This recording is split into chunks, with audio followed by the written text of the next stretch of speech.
ജയലളിതയുടെ മരണവും അതുമായി ബന്ധപ്പെട്ട പ്രശ്നങ്ങളും വിസ്മൃതിയിലേക്ക് അങ്ങനെ പോകുന്നില്ല. ഏറ്റവും പുതുതായി അപ്പോളോ ഹോസ്പിറ്റലിലെ മെഡിക്കൽ റിപ്പോർട്ട് അടക്കം ചോർത്തി എന്ന അവകാശവാദവുമായി ലീജിയൻ ഹാക്കേഴ്സ് ഗ്രൂപ്പ് കൂടി രംഗത്തെത്തിയിരിക്കുന്നു.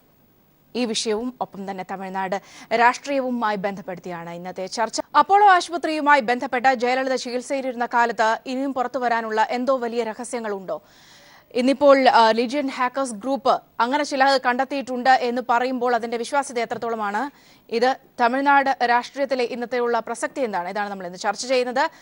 നമ്മോടൊപ്പം ചർച്ചയിൽ പങ്കുചേരുന്നത് ട്രിവാൻഡ്രം സ്റ്റുഡിയോയിൽ നിന്നും AITMK നേതാവ് ശ്രീ ശ്രീനിവാസൻ വേണുഗോപാൽ, ഒപ്പം തന്നെ ശ്രീ റജി ലുക്കോസ്, ഒപ്പം തന്നെ ശ്രീ ഫക്രുദ്ദീൻ എന്നിവരാണ്. കണ്ണൂർ സ്റ്റുഡിയോയിൽ നിന്ന് ശ്രീ ദേവദാസ് നമ്മോടൊപ്പം തത്സമയം ചേരും. ഒപ്പം തന്നെ കൊച്ചിയിൽ നിന്നും ടെക്നോളജിസ്റ്റായ ശ്രീ രതീഷ് ആർ മേനോൻ എന്നിവർ ചർച്ചയിൽ പങ്കുചേരുന്നതാണ്. ആദ്യം ഇടവേളയിലേക്ക് പോയ ശേഷം എത്താം. ചർച്ചയിലേക്ക് വരികയാണ്. ഏതായാലും ജയലളിതയുടെ മരണത്തിലെ ദുരൂഹത ഒന്നുകൂടി വർദ്ധിപ്പിക്കുന്നതാണ് ലീജിയൻ ഗ്രൂപ്പിന്റെ ഈ ഒരു അവകാശവാദം. ആദ്യം തന്നെ അതിന്റെ ഒരു സാങ്കേതിക വശത്തെക്കുറിച്ചാണ് നമ്മൾ പരിശോധിക്കുന്നത്. ടെക്നോളജിസ്റ്റായ ശ്രീ രതീഷ് ആർ മേനോൻ കൊച്ചിയിൽ നിന്നും തത്സമയം ചേരുന്നുണ്ട്. ശ്രീ രതീഷ്, ഇവിടെ ഏതായാലും ലീജിയൻ ഹാക്കേഴ്സ് ഗ്രൂപ്പ് കുറച്ചു നാളായി വാർത്തയിൽ നിറഞ്ഞു നിൽക്കുന്ന ഗ്രൂപ്പാണ്. പ്രത്യേകിച്ച് രാഹുൽ ഗാന്ധിയെ പോലെയുള്ളവരുടെയൊക്കെ അക്കൗണ്ടുകൾ, ട്വിറ്റർ അക്കൗണ്ട് അടക്കമുള്ള കാര്യങ്ങളിലൊക്കെ കൈകടത്തുന്നു, അങ്ങനെയുള്ള പല കാര്യങ്ങളും ഉണ്ടായിരുന്നു. ഇപ്പൊ ഏറ്റവും പുതുതായിട്ടാണ് ഇങ്ങനെ ഒരു സംഭവം കൂടി വരുന്നത്. ഒരുപക്ഷെ നമുക്ക് ഈ ഹാക്കിംഗ് ഒക്കെ നമ്മളിപ്പോൾ ഏറ്റവും അടുത്ത് കേട്ടിട്ടുള്ളതൊക്കെ അമേരിക്കൻ ഇലക്ഷനുമായി ബന്ധപ്പെട്ട്, ഹിലരിയുമായി ബന്ധപ്പെട്ടൊക്കെ കാര്യങ്ങളായിരുന്നു. ഈ ഒരു വിഷയത്തിലേക്ക് വരുമ്പോൾ ഇപ്പോൾ ഇങ്ങനെ ചില അവകാശവാദങ്ങൾ അവർ പറയുന്നു. അപ്പോൾ ഹോസ്പിറ്റലിലെ കാര്യങ്ങൾ പലതും അവർ ചോർത്തിയിട്ടുണ്ട്, പല ഞെട്ടിപ്പിക്കുന്ന വിവരങ്ങളുണ്ട്, ഇന്ത്യയിൽ കലാപം വരെ ഉണ്ടാക്കാനുള്ള സാധ്യതയുണ്ട് എന്നൊക്കെ. ശ്രീ രതീഷ്, എങ്ങനെയാണ് ഇവരുടെ ഈ ഹാക്കേഴ്സിന്റെ, പ്രത്യേകിച്ച് ഈ ലീജിയൻ ഗ്രൂപ്പിന്റെ ഒക്കെ ഒരു സവിശേഷത എടുത്താൽ അതിന്റെ അവരുടെ ഒരു പ്രവർത്തനം, ഇത്തരത്തിലുള്ള ഒരു കൺഫർമേഷൻ ഒക്കെ അവരുടെ ഭാഗത്തുനിന്ന് വരുമ്പോൾ അതിനെക്കുറിച്ചൊക്കെ എങ്ങനെയാണ് ശ്രീ രതീഷ്?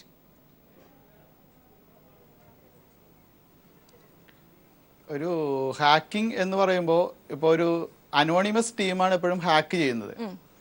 അവരുടെ സ്വന്തം ഐഡന്റിറ്റി വ്യക്തമാക്കാൻ ആഗ്രഹിക്കില്ലാത്ത കുറെ ആളുകൾ. ഇവിടെ ലീജിയൻ എന്ന് പറഞ്ഞ ഒരു ഗ്രൂപ്പാണ് ഹാക്ക് ചെയ്തേക്കുന്നത് എന്ന് അവർ അവകാശപ്പെടുന്നതെങ്കിൽ തന്നെ അതെപ്പോഴും ആ യഥാർത്ഥത്തിലുള്ളൊരു ലീജിയൻ തന്നെ, അതായത് ആ ഒരു ഗ്രൂപ്പിൽപ്പെടുന്ന ആൾക്കാർ തന്നെയാണ് എന്ന് നമുക്ക് ഉറപ്പൊന്നുമില്ല. കാരണം ആ ഒരു പേര് പറഞ്ഞുകൊണ്ട് അവകാശവാദം ഉന്നയിക്കുന്നവരാവാം. പ്രത്യേകിച്ച് ഇന്നത്തെ ഒരു രാഷ്ട്രീയപരമായിട്ടുള്ള സാഹചര്യത്തിൽ ഹാക്ക് ചെയ്യപ്പെട്ട വ്യക്തികളുടെ പ്രൊഫൈലുകൾ അല്ലെങ്കിൽ അവരുടെ വ്യക്തികളുടെ വിവരങ്ങൾ നമ്മൾ നോക്കുമ്പോൾ അത് തികച്ചും അതിനോട് അനുയോജ്യമാണ്. കാരണം രാഷ്ട്രീയപരമായിട്ട് അവരുടെ വിവരങ്ങൾ കിട്ടിയാൽ വളരെയധികം അവർക്ക് ഉപകാരപ്രദമായിരിക്കും. പിന്നെ ഇവർ ഹാക്കാവുന്നവർ ഇപ്പോൾ ഒരു അപ്പോളോ ഹോസ്പിറ്റലിലെ വിവരങ്ങൾ ഹാക്കാവുക പറഞ്ഞാൽ വളരെ സിമ്പിളായിട്ടാണ്. കാരണം ഒരു ഹോസ്പിറ്റലിന് എപ്പോഴും മറ്റുള്ള ഒരു അതോറിറ്റി പോലെ, ഇപ്പോൾ ഗവൺമെൻറ്റിൻ്റെ ഏതെങ്കിലും ഒരു വെബ്സൈറ്റോ അങ്ങനത്തെ ഒരു ഇതുപോലുള്ള ഒരു സെക്യൂരിറ്റി ഒരിക്കലും ഉണ്ടാവുകയില്ല. കാരണം അവർക്ക് അത്രയും ഒരു സീക്രട്ടായിട്ടുള്ള വിവരങ്ങളൊന്നും തന്നെ സൂക്ഷിക്കും. അപ്പോൾ അങ്ങനെ അവർ നമ്മൾ കൊടുക്കാത്ത ഒരു സെക്യൂരിറ്റിക്ക് അവർ കൊടുക്കാത്ത ആ ഒരു പ്രാധാന്യം മുതലെടുത്തുകൊണ്ടായിരിക്കാം ഹാക്കേഴ്സ് എപ്പോഴും ഇത് ചെയ്യുന്നത്. ഞാൻ താങ്കളിലേക്ക് എത്താം. ശ്രീ റജി ലൂക്കോസ്, ഇവിടെ അപ്പൊ അതായത് പ്രത്യേകിച്ചും ഓക്കെ താങ്കളിലേക്ക് എത്താം. ഇവിടെ എന്തൊക്കെ പറഞ്ഞാലും ഇപ്പോൾ ഏതായാലും അവരിപ്പോൾ ഇതിന്റെ ഡീറ്റെയിൽസ് പുറത്തു വിടാതെ നമുക്കത് ഹാക്ക് ചെയ്യപ്പെട്ടിട്ടുണ്ടോ അല്ലെങ്കിൽ അവിടെ ഈ പറയുന്നത് പോലെ തന്നെ കലാപം ഉണ്ടാക്കുന്ന തരത്തിലുള്ള കാര്യങ്ങളുണ്ടോ എന്നൊക്കെ സെക്കൻഡറിയാണ്. രണ്ടാമത് ഒരുപക്ഷെ അത് കാര്യങ്ങൾ പുറത്തു വരുമ്പോഴേ അത് മനസ്സിലാക്കാൻ സാധിക്കുള്ളൂ. പക്ഷേ ഇങ്ങനെ ഒരു ഹാക്കേഴ്സ് ഗ്രൂപ്പ് സജീവമാണ്. സമീപകാലത്തുള്ള ഇന്ത്യയിൽ പ്രത്യേകിച്ച് വിജയ് മല്യ, ഒപ്പം തന്നെ രാഹുൽ ഗാന്ധിയെ പോലുള്ളവരുടെയൊക്കെ അക്കൗണ്ടുകളൊക്കെ ഹാക്ക് ചെയ്യുന്നു എന്നൊക്കെ ഉള്ള റിപ്പോർട്ടുകൾ കഴിഞ്ഞ ദിവസങ്ങളിലൊക്കെ വന്നതാണ്. പക്ഷേ ഇപ്പോഴും ഹാക്ക് ചെയ്യേണ്ടതായി എന്തൊക്കെയോ അപ്പോളോ ഹോസ്പിറ്റലിലെ ഇടനാഴി ഇപ്പോഴും ഒളിഞ്ഞു കിടക്കുന്നു എന്നൊരു പ്രതീതി, അല്ലെങ്കിൽ ആ ഒരു ഓർമ്മപ്പെടുത്തൽ വീണ്ടും ഇതിലൂടെ ഉയർന്നു വന്നിരിക്കുകയല്ലേ? അതുകൊണ്ട് തന്നെ നമ്മൾ നേരത്തെ സംസാരിച്ചതുപോലെ തന്നെ ഈ പ്രശ്നങ്ങൾ ഒരുപക്ഷെ ഈ ദുരൂഹതയൊന്നും അവസാനിക്കുന്നില്ല എന്നൊരു സൂചന കൂടിയല്ലേ? അല്ല, ജയലളിതയുടെ മരണത്തിലെ ദുരൂഹത അത് അവസാനിക്കുന്നില്ല എന്ന് ഞാനും വിശ്വസിക്കുന്നുണ്ട്. പക്ഷേ ഇതിനകത്തൊരു പ്രശ്നം, ലീജിയൻ ഗ്രൂപ്പ് എന്ന് പറയുന്നത് ബേസിക്കലി ലോകത്തിൽ ഇങ്ങനെ പല സ്ഥലത്തും അവരൊരു ഇന്റർനാഷണൽ ഗ്രൂപ്പ് ഓഫ് ഹാക്കേഴ്സ് എന്നാണ് നമ്മൾ കേട്ടിരിക്കുന്നത്. പല സ്ഥലത്തും അവർ ഹാക്ക് ചെയ്തതായിട്ടൊക്കെ പറയുന്നുണ്ടെങ്കിൽ ഇത് ആരാണ്, എന്താണ്, എവിടെയാണ് ഒരു ബേസ് എന്നതിനെക്കുറിച്ച് ആധികാരികമായിട്ടുള്ള ഒന്നുമില്ല. എന്നാൽ വിക്കിലീക്സ് എന്ന് പറയുന്ന ഈ രഹസ്യങ്ങൾ ചോർത്തി പിന്നെ ലോകത്തെ ഞടുക്കിയിട്ടുള്ള വിക്കിലീക്സ് എന്ന് പറയുന്ന ഗ്രൂപ്പ് ഇതുപോലെ തന്നെയാണ് അവരുടെ രഹസ്യങ്ങൾ ചോർത്തുന്നതെന്ന് നമ്മൾ വായിച്ചറിഞ്ഞിരിക്കുന്നു. അതൊരു പരിധിവരെ ശരിയാണെന്നാണ് പറഞ്ഞത്. പക്ഷേ എനിക്കിതിനകത്ത് ഏറ്റവും വലിയ കൗതുകമായിട്ട് തോന്നുന്നത്, ജയലളിതയുടെ മരണത്തിൻ്റെ ദുരൂഹതകൾ പുറത്തു വന്നാൽ ഇപ്പോൾ ഇവർ പിന്നെ അവകാശപ്പെട്ട പോലെ ഇന്ത്യയിൽ അതൊരു വലിയ കലാപമായി മാറുമെന്ന് പറയുന്നത് വാസ്തവം പറയുകയാണെന്നുണ്ടെങ്കിൽ അതിനൊരു കോമഡി ആയിട്ട് എനിക്ക് തോന്നുന്നുള്ളൂ. ഒന്നും സംഭവിക്കാൻ പോകുന്നില്ല. കാരണം തമിഴ്നാടിനെ സംബന്ധിച്ചോളം തമിഴ്നാടിൻ്റെ ചരിത്രം അറിയാവുന്ന പഠിച്ചിട്ടുള്ളവർക്കും തമിഴ്നാട്ടിലുള്ള യാത്ര ചെയ്തിട്ടുള്ള ഏതൊരു വ്യക്തിക്കും മനസ്സിലാവും, തമിഴ്നാട് അന്ധമായ ആരാധനയുടെ ഈ കുറ്റങ്ങളും കുറവുകളും നന്മകളും മാത്രം വിലയിരുത്തിക്കൊണ്ട് സ്നേഹിക്കുന്ന ഒരു ജനതയല്ല, അന്ധമായി തങ്ങളുടെ നേതാക്കളെ ആരാധിക്കുന്ന ഒരു ജനവിഭാഗമാണ് ഇവർ തമിഴ്നാട്ടിലുള്ളവർ. പക്ഷേ സ്നേഹം തുടരുമെങ്കിലും ഈ കോൺട്രവേഴ്സീസ് അവരിൽ പിന്നെ പുറത്ത് നമ്മൾ പറയുന്ന രീതിയിലുള്ള കാര്യങ്ങൾ അതിനൊരു കണ്ടിന്യൂറ്റി തമിഴ്നാട്ടിലില്ല എന്നുള്ളത് സത്യം മാത്രമാണ്. പക്ഷേ ജയലളിതയുടെ മരണത്തെ സംബന്ധിച്ചോളം ജയലളിത മരിക്കുന്നതിൻ്റെ തലേദിവസം മുതൽ തന്നെ ഇന്ത്യയിലെയും പ്രത്യേകിച്ച് തമിഴ്നാട്ടിലെയും കേരളത്തിലെ മാധ്യമങ്ങൾ ജയലളിതയ്ക്ക് എന്തൊക്കെയോ ദുരൂഹതകൾ മരണത്തിലുണ്ടായി. കരുണാനിധി ആദ്യമായിട്ട് തന്നെ കേന്ദ്രത്തിനൊരു ലെറ്റർ അയച്ചു, ജയലളിതയുടെ ആരോഗ്യസ്ഥിതി വെളിപ്പെടുത്തണം. അത് അവർ ആദ്യത്തെ 47 ദിവസം പിന്നെ ഈ കണ്ടിന്യൂസ് ആണെങ്കിൽ പോലും 47ാമത്തെ ദിവസമാണ് അവർ ആശുപത്രി അപ്പോളേ കിടന്നപ്പോൾ അതേ ഒരു ലെറ്റർ കേന്ദ്ര ഗവൺമെൻറ് അയച്ചു, ഇവരുടെ പിന്നെ ആശുപത്രി വാസത്തെക്കുറിച്ചുള്ള രഹസ്യങ്ങൾ പുറത്തുവിടണം, ഇത് രഹസ്യാത്മകത ഉണ്ടെന്ന് പുറത്തുവിടണമെന്ന് പറഞ്ഞാൽ അങ്ങനെ ഒരു ലെറ്റർ അയച്ചു. അങ്ങനെയാണ് ഇത് സ്റ്റാർട്ട് ചെയ്യുന്നത്. പിന്നെ നമ്മുടെ ഗൗതമിയൊക്കെ മരിച്ചതിന് ശേഷം 2 ദിവസം കഴിഞ്ഞിട്ടാണ് ഉണ്ടായത്. ഇതിനകത്ത് കാര്യമായ മരണത്തിൽ ഒരു ദുരൂഹത കാര്യമായിട്ടുണ്ടായെന്ന് ഞാൻ വിശ്വസിക്കുന്നില്ല. അതിൻ്റെ കാരണോട് പറഞ്ഞിട്ട് നിർത്താം. അതായത് ശശികല എന്ന് പറയുന്ന സ്ത്രീയെ MGR ആണ് ഈ പറയുന്ന ജയലളിതയുടെ അടുത്ത് രാഷ്ട്രീയം പഠിപ്പിക്കാനായിട്ട് ഒരു രാഷ്ട്രീയ അധ്യാപികയായിട്ട് ശശികലയെ ജയലളിതയുടെ അടുത്തേക്ക് അപ്പോയിൻറ്റ് ചെയ്യുന്നത്. അന്ന് ജയലളിതയുടെ അടുത്ത് കുടിയേറിയ ശശികല 2 പ്രാവശ്യം, ഇവിടെ എല്ലാവരും പറയുന്ന 1 പ്രാവശ്യം, 2 പ്രാവശ്യം ജയലളിത അവരെ പുറന്തള്ളിയിട്ടുണ്ട്. രണ്ടാമത്തെ പുറന്തള്ളൽ 2012 അത് ഭയങ്കരമായ രീതിയിൽ അവരെ ബാധിച്ചു. എങ്കിലും ദിവസങ്ങൾക്കുള്ളിൽ അവർ തിരിച്ചു വരികയും വീണ്ടും അവരുടെ തോഴിയായിട്ട് അവർ പല രീതിയിലും മുമ്പോട്ട് പോവുകയും ചെയ്തു. പക്ഷേ മരിച്ച ജയലളിത ജീവിച്ചിരിക്കുന്ന ജയലളിതയുടെ അടുത്തുള്ള രീതിയിലുള്ള ഒരു പവർ ഒരിക്കലും മരിച്ച ജയലളിതയുടെ അടുത്ത് ഈ ശശികല കിട്ടത്തില്ല. നമ്മളിപ്പോൾ ഈ മാധ്യമങ്ങൾ പറയുന്നതനുസരിച്ചാണെന്നുണ്ടെങ്കിൽ അവിടുത്തെ MLA മാർ ദാസിപ്പണി മാത്രം ശീലിച്ചിട്ടുള്ള കമിഴ്ന്ന് വീണ് കാൽക്കൽ വീഴുന്ന മുഖ്യമന്ത്രിയും MLA മാരും ഈ പറയുന്ന ശശികലയുടെ അടുത്ത് അടുത്ത 4 വർഷത്തോടു കൂടി കമിഴ്ന്ന് വീണാലും തമിഴ്നാട്ടിലെ ജനങ്ങൾ ഈ സ്ത്രീയെ അടിച്ചു പുറത്താക്കും എന്നുള്ള യാതൊരു തർക്കമില്ല. കാരണം ഇപ്പോൾ തന്നെ ഞാൻ തിരികെ എത്താം. ശ്രീ ഫക്രുദ്ദീൻ, ഈ പറഞ്ഞതുപോലെ തന്നെ വിശ്വസിക്കാനാകും. നമ്മൾ കണ്ടതാണ് ഒരു സുപ്രഭാതത്തിൽ പെട്ടെന്ന് നമുക്കറിയാം സ്വാഭാവികമായും ശശികലയിലേക്ക് കാര്യങ്ങൾ കേന്ദ്രീകരിക്കുന്നു എന്ന് നമുക്ക് വ്യക്തമായിരുന്നു. പക്ഷെ അതുവരെയും ജയലളിതയുടെ വലിയ വിശ്വസ്തനായിരുന്ന പനീർശെൽവം പോലും എന്താ പറയുക ശശികലയ്ക്ക് വിധേയനായി നിൽക്കുന്നു. പെട്ടെന്ന് ഒരു മാറ്റം ശശികലയിലേക്കെല്ലാം കേന്ദ്രീകരിക്കുന്ന ഒരു സാഹചര്യം. ഇവിടെയൊക്കെ ശ്രീ റജി ലൂക്കോസ് പറഞ്ഞതുപോലെ തന്നെ കാര്യങ്ങളെ വിലയിരുത്താമോ? അതുപോലെ കാര്യങ്ങൾ വിലയിരുത്താൻ പറ്റും എന്ന് എനിക്ക് തോന്നുന്നില്ല. തമിഴന്മാരെന്ന് വെച്ചാൽ അങ്ങേരം വൈകാരികമായിട്ടുള്ള ഒരു ജനവിഭാഗമാണ്. അപ്പൊ നമ്മുടെ നാട്ടിലെ പല ഉത്തരേന്ത്യയായിട്ട് ബന്ധപ്പെട്ടൊക്കെ പല പ്രശ്നങ്ങളും വൈകാരികമാണെന്ന് ഞാൻ സമ്മതിക്കുന്നു. അല്ല, ഞാനൊന്ന് പറഞ്ഞോട്ടെ റജി, എന്നിട്ട് പറ, മര്യാദല്ലേ. അപ്പോൾ അങ്ങേര് ഏത് വിഷയങ്ങൾ വന്നാലും അങ്ങേരം വൈകാരികമായിട്ട് പ്രതികരിക്കുന്ന ഒരു ജനവിഭാഗമാണ്. അപ്പം കേരളവുമായിട്ട് ബന്ധപ്പെട്ട് പച്ചക്കറിൻ്റെ വിഷയത്തിലാണെങ്കിൽ മുല്ലപ്പെരിയാറിൻ്റെ വിഷയത്തിലാണെങ്കിൽ നമ്മൾ പ്രതികരിക്കുന്ന പോലല്ല. നമ്മൾ കൈരളി ചാനലിൽ ജലബോംബ് എന്നൊക്കെ പറയും, അവരതല്ല, തെരുവിലിറങ്ങിയാണ്. തെരുവിലിറങ്ങിയാണ് മലബാറുടെ ഷോപ്പൊക്കെ അടിച്ചു പൊളിക്കുക. അതാണ് അവരുടെ രീതി, ആരാണെങ്കിലും എപ്പോഴാണെങ്കിലും. ഇപ്പം ഇന്ത്യയിൽ സ്വാതന്ത്ര്യം കിട്ടിയ ഉടനെ എല്ലാവരും ദേശീയമായ വികാരത്തിൽ എന്താ പറയുക വിജൃംഭിച്ചിരിക്കുന്ന സമയത്താണ് അവർ ഹിന്ദി പ്രക്ഷോഭം തുടങ്ങിയത്. അതിന് കാരണം എന്ന് വെച്ചാൽ ഒരു കൾച്ചറായിട്ടുള്ള ബാക്ക്ഗ്രൗണ്ട് തന്നെയുണ്ട്. സംഘകാലഘട്ടത്തിലും അതിൻ്റെ മുമ്പായിട്ടും ലെമൂരിയൻ ഐലൻഡിനെ ബേസ് ചെയ്തുകൊണ്ടുള്ള അവരുടെ ഒരു ദേശീയ സങ്കല്പമുണ്ട്. ആ ദേശീയ സങ്കല്പം എന്ന് വെച്ചാൽ ഇവിടെ മാത്രം ഒതുങ്ങുന്നതല്ല, അത് south east Asian communities Sri Lanka തുടങ്ങിയ വലിയൊരു പ്രദേശത്ത് ഉൾക്കൊള്ളുന്നതാണ്. അപ്പോൾ അതിന് ഒരു ഇന്ത്യയിലെ നാഷണാലിറ്റിക്ക് ഒരു കൗണ്ടർ നെഗറ്റീവ് ആയിട്ടുള്ള അതിശക്തമായ നെഗറ്റീവ് അത് അണ്ണാദുരൈ ആണെങ്കിലും അതുപോലെ തന്നെ മറ്റേ അതിന് മുമ്പുണ്ടായിട്ടുള്ള പെരിയാർ ആണെങ്കിൽ ഇവരുടെ അല്ല, പെരിയാർ കുറച്ചുകൂടി അഗ്രസീവാണ്. അണ്ണാദുര അത്രത്തോളം അഗ്രസീവായിരുന്നു. നാഷണൽ കോൺസെപ്റ്റ് ആയിട്ടൊക്കെ ഏതാണ്ട് കൊത്തുപോകാൻ ശ്രമിച്ച ഒരാളാണ്. അത് അതിശക്തമാണ്. ഇപ്പോൾ എനിക്ക് തോന്നുന്നു ഇവർ ഈ പറയുന്നത് ഇപ്പം ഇവർ പറഞ്ഞത് മുഖവിലക്കെടുക്കുകയാണ്. അതിന് കാരണം എന്ന് വെച്ചാൽ ഇന്ത്യ മൊത്തം വിഴുങ്ങാൻ വേണ്ടി ചില കമ്പനികൾ തയ്യാറായിക്കൊണ്ടിരിക്കുന്നുണ്ട്. അത് നമുക്കറിയാം. അവരിവിടെ പല കാര്യങ്ങൾ ചെയ്യുന്നതും പല വായ്പകൾ തിരിച്ചെടുക്കാൻ അവർ നോക്കുന്നതും അവരെ ഗവൺമെൻറ് ഏൽപ്പിക്കുന്നതും അവർ സ്പോൺസർ ചെയ്യുന്ന ആളുകൾ ഇലക്ഷനിൽ വരുന്നതൊക്കെ സ്വാഭാവികമായിട്ട് അങ്ങനെ ഡൈനാമിക്സ് വരുമ്പം അവരുടെ ഏറ്റവും വലിയ ശത്രുവായിട്ട് വരുന്നത് ഈ പറഞ്ഞ റീജിയണൽ സട്രപ്സ് എന്നൊക്കെ നമ്മൾ പൊളിറ്റിക്കൽ സയൻസിലെ ഭാഷയെ പറയുന്നത് റീജിയണൽ ആയിട്ടുള്ള ശക്തരായ നേതാക്കന്മാരാണ്. ജയലളിത ആർക്കും പിടികൊടുക്കാത്ത അങ്ങനത്തെ ഒരു നേതാവായിരുന്നു. അപ്പോൾ അങ്ങനെ ഒരാളെ ഈ രംഗത്ത് നിന്ന് മാറ്റുക എന്നുള്ള ഇവരുടെ ഈ പറഞ്ഞ ഇന്ത്യയെ ഒരു ഫെഡറൽ സിസ്റ്റത്തിൽ നിന്ന് യൂണിറ്ററി സിസ്റ്റത്തിൽ കൊണ്ടുവരാനുള്ള ഈ ഒരു അജണ്ടയുടെ ഭാഗമാണ്. അതിന് ഒരു പക്ഷേ അവർ മുൻകൈ എടുത്തിട്ടുണ്ട്. പക്ഷേ അവസാന നിമിഷം ഹോസ്പിറ്റലിൽ എന്താണെന്ന് നമുക്കറിയില്ല, ചെറിയൊരു ശ്വാസതടസ്സം എന്നൊക്കെ പറഞ്ഞിട്ടാണ് കൊണ്ടുപോയത്. പിന്നെ വരുന്ന ഓരോ റിപ്പോർട്ടും പരസ്പരം കോൺട്രഡിക്ടറായി. ഇതുവരെ നമുക്ക് എന്താണ് നടന്നതെന്ന് അറിയില്ല. എന്തുകൊണ്ടാണ് ഇത്രമാത്രം ദുരൂഹതകൾ കീപ്പ് ചെയ്തത്? MGRന്റെ സമയത്ത് പോലും ഇത്ര ദുരൂഹത ഉണ്ടായിരുന്നില്ല. അദ്ദേഹത്തെ എന്താണ് അസുഖം എന്ന് അറിയാമായിരുന്നു. പിന്നെ അദ്ദേഹത്തെ പുറത്തു കൊണ്ടുപോയി. അപ്പോൾ അതുകൊണ്ട് തന്നെ ഈ പ്രശ്നങ്ങളിൽ ഇവർ പറയുന്ന പോലെ എന്തെങ്കിലും രഹസ്യങ്ങൾ അതിലുണ്ടെങ്കിൽ സ്വാഭാവികമായും വലിയ പൊട്ടിത്ത ഇന്ത്യയുടെ നാഷണാലിറ്റി തന്നെ ക്വസ്റ്റ്യൻ ചെയ്യുന്ന വലിയ പൊട്ടിത്തതയിലേക്ക് പോകാൻ സാധ്യതയുണ്ട്. തമിഴിൻ്റെ വൈകാരികത, അവൻ്റെ ഹിന്ദി വിരുദ്ധ പ്രക്ഷോഭം, ജയലളിതോട് ഇപ്പോഴുള്ള അടുപ്പം, ജയലളിത അല്ല ജയലളിത ഇപ്പോഴുള്ള അടുപ്പം, ഇതെല്ലാം അതിന് കാരണം. പിന്നെ 2 ശശികലയുടെ കാര്യം എന്ന് വെച്ചാൽ നമുക്ക് റാസ്പുട്ടിൻ എന്ന് റഷ്യൻ വിപ്ലവത്തിലാണ് ഒരുത്തനുണ്ടായിരുന്നു. ഇവൻ്റെ പ്രശ്നം ഏറ്റവും വലിയ പ്രശ്നം തന്നെയായിരുന്നു. കാരണം ഇവനിങ്ങനെ കുറേ കാലങ്ങളിൽ നിന്ന് പിന്നെ ചക്രവർത്തിയൊക്കെ സോപ്പ് അടിച്ചുകൊണ്ടിരുന്നു. വന്നു. പിന്നെ ഇവൻ തന്നെ നേരിട്ട് അധികാരത്തിൽ ഇടപെടാൻ തുടങ്ങി. ഈ രാജാക്കന്മാരെ അവരുടെ ഇടയിൽ പ്രശ്നം ജനങ്ങളെ ഏറ്റവും കൂടുതൽ വിരുദ്ധാക്കിയ ഹാസ്പിറ്റലാണ്. ഹാസ്പിറ്റൽ സംബന്ധിച്ച് നേരിട്ട് അധികാരം ഏറ്റെടുക്കുക എന്നുള്ളതായിരുന്നു അദ്ദേഹത്തിന്റെ ഒരു അജണ്ട. അപ്പം അതെന്താണ് അയാൾക്ക് ഈ പിന്നെ സാറിന് മാത്രം സപ്പോർട്ട് ചെയ്താൽ പോരാ. കാരണം ഒരു ഘട്ടം എത്തുമ്പോൾ നമ്മൾ ഒരു സാച്ചുറേഷൻ പോയിന്റ് എത്തും, രാജാവിന് ഒരു പരിധി കൂടെ സപ്പോർട്ട് ചെയ്യാൻ പറ്റാതാവും. അപ്പോൾ യുവമാർക്ക് തോന്നുന്നു നമ്മൾ തന്നെയാണ് വലിയ ആളുകൾ, നമ്മൾ വിചാരിച്ച എന്തെങ്കിലുമൊക്കെ നടക്കും. ശശികലയെ സംബന്ധിച്ചിടത്തോളം ഏറ്റവും വലിയ പ്രോബ്ലം അത് തന്നെ എനിക്ക് തോന്നുന്നു. 2 തവണ പുറത്താക്കി, പിന്നെ മറ്റേ കേസിന്റെ പുറത്താന്ന് പേടിച്ചിട്ട് ജയലളിത തിരിച്ചെടുത്തു. അത് അദ്ദേഹം സമ്മതിക്കണമെന്നില്ല, അപ്പോൾ അദ്ദേഹം തിരിച്ചെടുത്തു. പക്ഷേ തിരിച്ചെടുത്തപ്പോൾ ജയലളിതക്ക് അതിനുശേഷം വന്ന ട്രാൻസിഷൻ ഉണ്ട്. രണ്ടാമത്തെ ഘട്ടത്തിൽ ജയലളിത വന്നതോടുകൂടി ജനങ്ങളായി ജയലളിത ഫോക്കസ് പോയിന്റ്. അണ്ണായെ പോലെ തന്നെ പിന്നെ തോയനെ പോലെ തന്നെ ജനങ്ങൾ സ്നേഹിക്കുന്ന നേതാവായി. അന്നപ്പം ഈ പറയുന്ന പിന്നെ ശശികലയുടെ അജണ്ടകൾ നടപ്പിലാവുന്നില്ല, ഒന്നാക്കുടി മാഫിയയുടെ അജണ്ടകൾ നടപ്പിലാവുന്നില്ല. സ്വാഭാവികമായിട്ടും എങ്കിൽ ജയലളിത പോയാലും ആരെയും കാണുന്നില്ല, എനിക്ക് അവിടെ കയറി നിൽക്കാൻ അവർ സംശയം സ്വാഭാവികമായി. ലോകത്തെ എല്ലാ മാനിപ്പുലേറ്റേഴ്സും എല്ലാ കാലത്തും ചെയ്തത് തന്നെയാണ്. യെസ്, ശ്രീനിവാസൻ വേണുഗോപാൽ ഇവിടെ സൂചിപ്പിച്ചതുപോലെ തന്നെ ഹാക്ക് ചെയ്തോ ഇല്ലയോ എന്നുള്ളത് നമുക്ക് വീണ്ടും അവർ അതിന്റെ കൃത്യമായ കാര്യങ്ങൾ പുറത്തുവിടുമ്പോഴേ സാധിക്കുകയുള്ളൂ. പക്ഷേ ആദ്യം മുതൽക്ക് തന്നെ ഇപ്പോൾ സെപ്റ്റംബർ 22 അതിന് മുമ്പ് തന്നെ കാര്യങ്ങൾ തുടങ്ങി എന്ന രീതിയിലൊക്കെ ഉള്ള ആശങ്കകളൊക്കെ പല ഭാഗത്തുണ്ട്.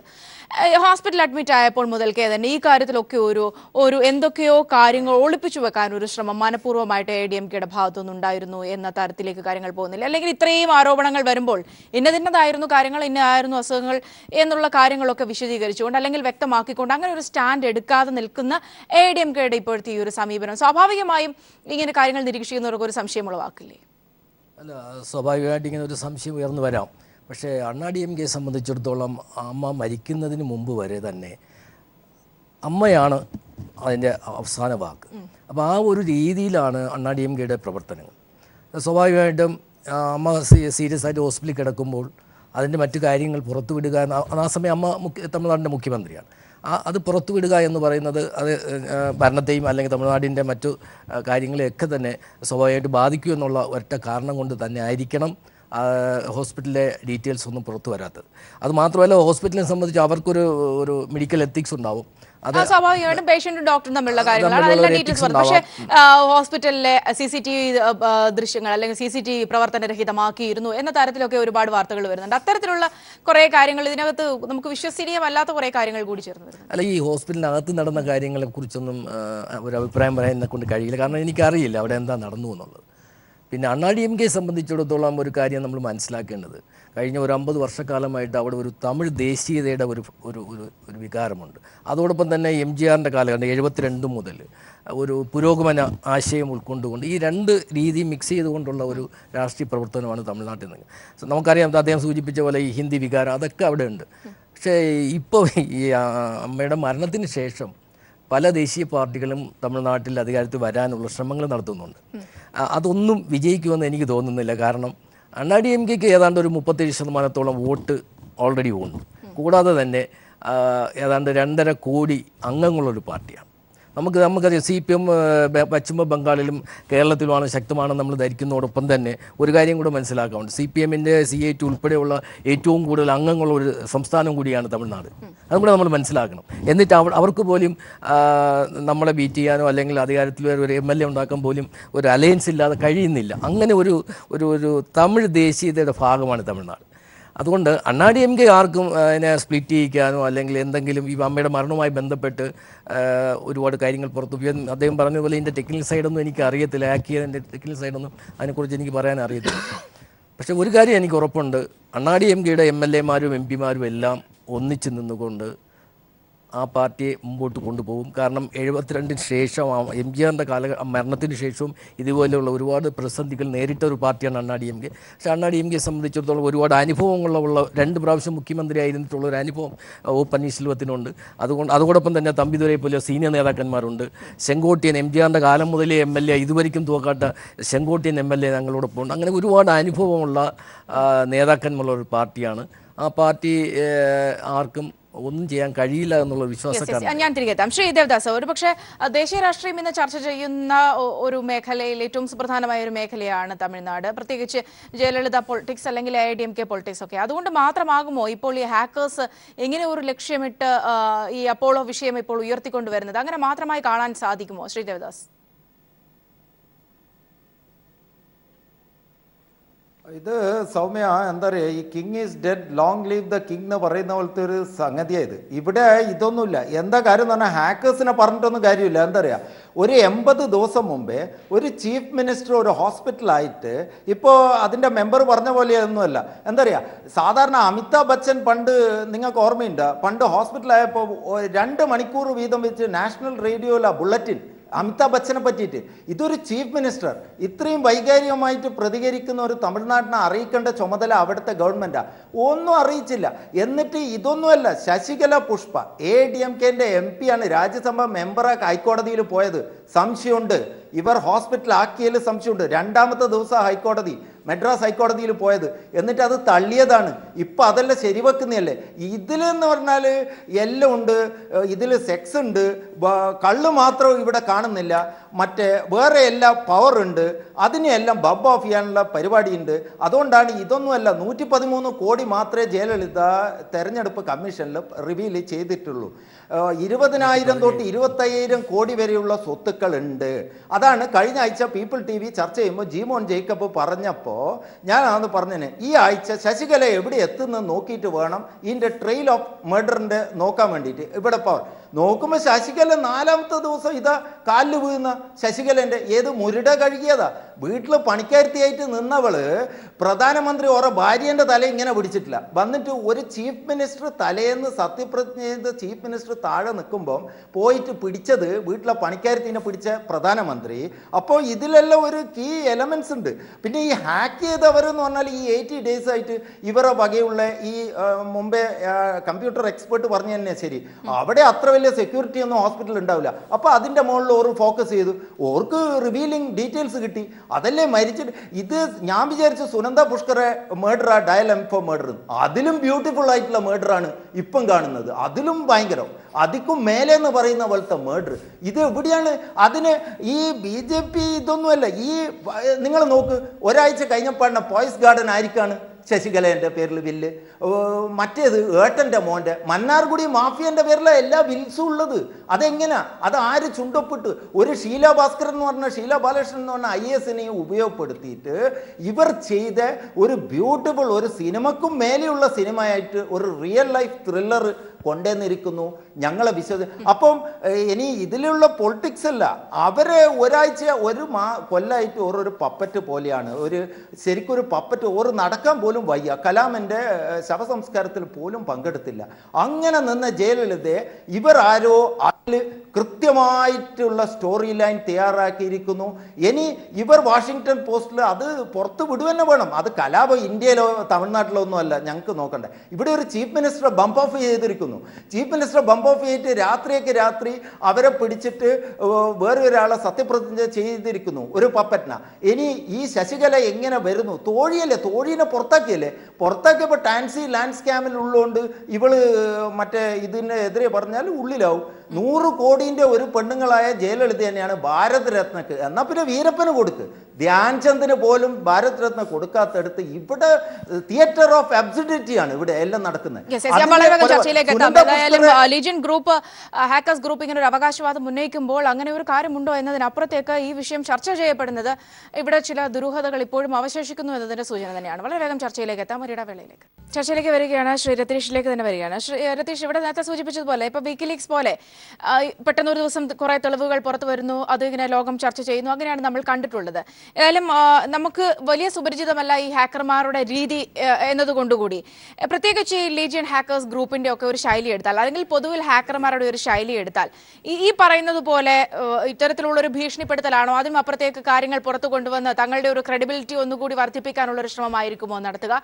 പ്രത്യേകിച്ച് ഈ ഒരു ഗ്രൂപ്പിനെ ബേസ് ചെയ്ത് തന്നെയാണെങ്കിലും, അല്ലെങ്കിൽ പൊതുവിൽ ഹാക്കർമാരുടെ ഒരു ശൈലി വെച്ചിട്ടാണെങ്കിലും എങ്ങനെയായിരിക്കും ഇവർ ഈ വിഷയം കൈകാര്യം ചെയ്യുക? ശ്രീ രതീഷ്. തീർച്ചയായും നമ്മൾ ലീജിയൻ എന്ന് പറയുന്നത് ഒരു ഇന്റർനാഷണൽ യൂസേഴ്സിന്റെ ഹാക്കിംഗ് ടീമാണ്. അനോണിമസ് ആയിട്ടുള്ള ഒരു കൂട്ടം ആളുകൾ.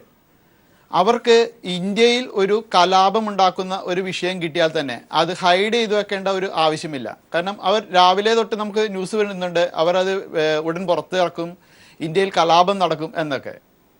പുറത്ത് ഏതെങ്കിലും ഒരു രാജ്യത്തുള്ള ഒരു വ്യക്തികൾക്ക് ഇന്ത്യയെ ബാധിക്കുന്ന ഒരു വിവരം കിട്ടിയാൽ അത് പബ്ലിഷ് ചെയ്യുന്നതിന് അവർ ഒരു കാലതാമസം വെച്ച് ഇത് ചെയ്യേണ്ട കാര്യമില്ല ഒരിക്കലും.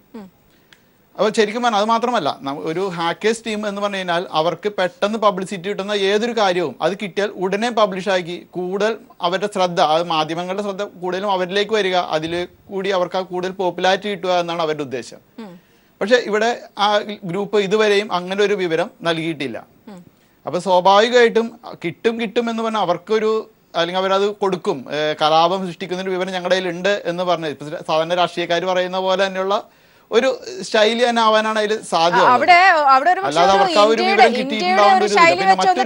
നോക്കിയതാകുമോ ശ്രീരതീഷ്? പ്രത്യേകിച്ച് ഇപ്പോ ബർഖാദത്തിന്റെ ഒപ്പം തന്നെ വിജയ് മല്യയെ പോലെയുള്ളവരുടെ ഒക്കെ തന്നെയും അല്ലെങ്കിൽ രാഹുൽ ഗാന്ധിയെ പോലെയുള്ളവരുടെയും സൈറ്റുകൾ ഹാക്ക് ചെയ്തു, അല്ലെങ്കിൽ ട്വിറ്റർ അടക്കം ഹാക്ക് ചെയ്തു എന്നതടക്കമുള്ള വാർത്തകളൊക്കെ കഴിഞ്ഞ ദിവസം വന്നിരുന്നു. പലരും പരാതിയൊക്കെ കൊടുത്തിട്ടുണ്ട്.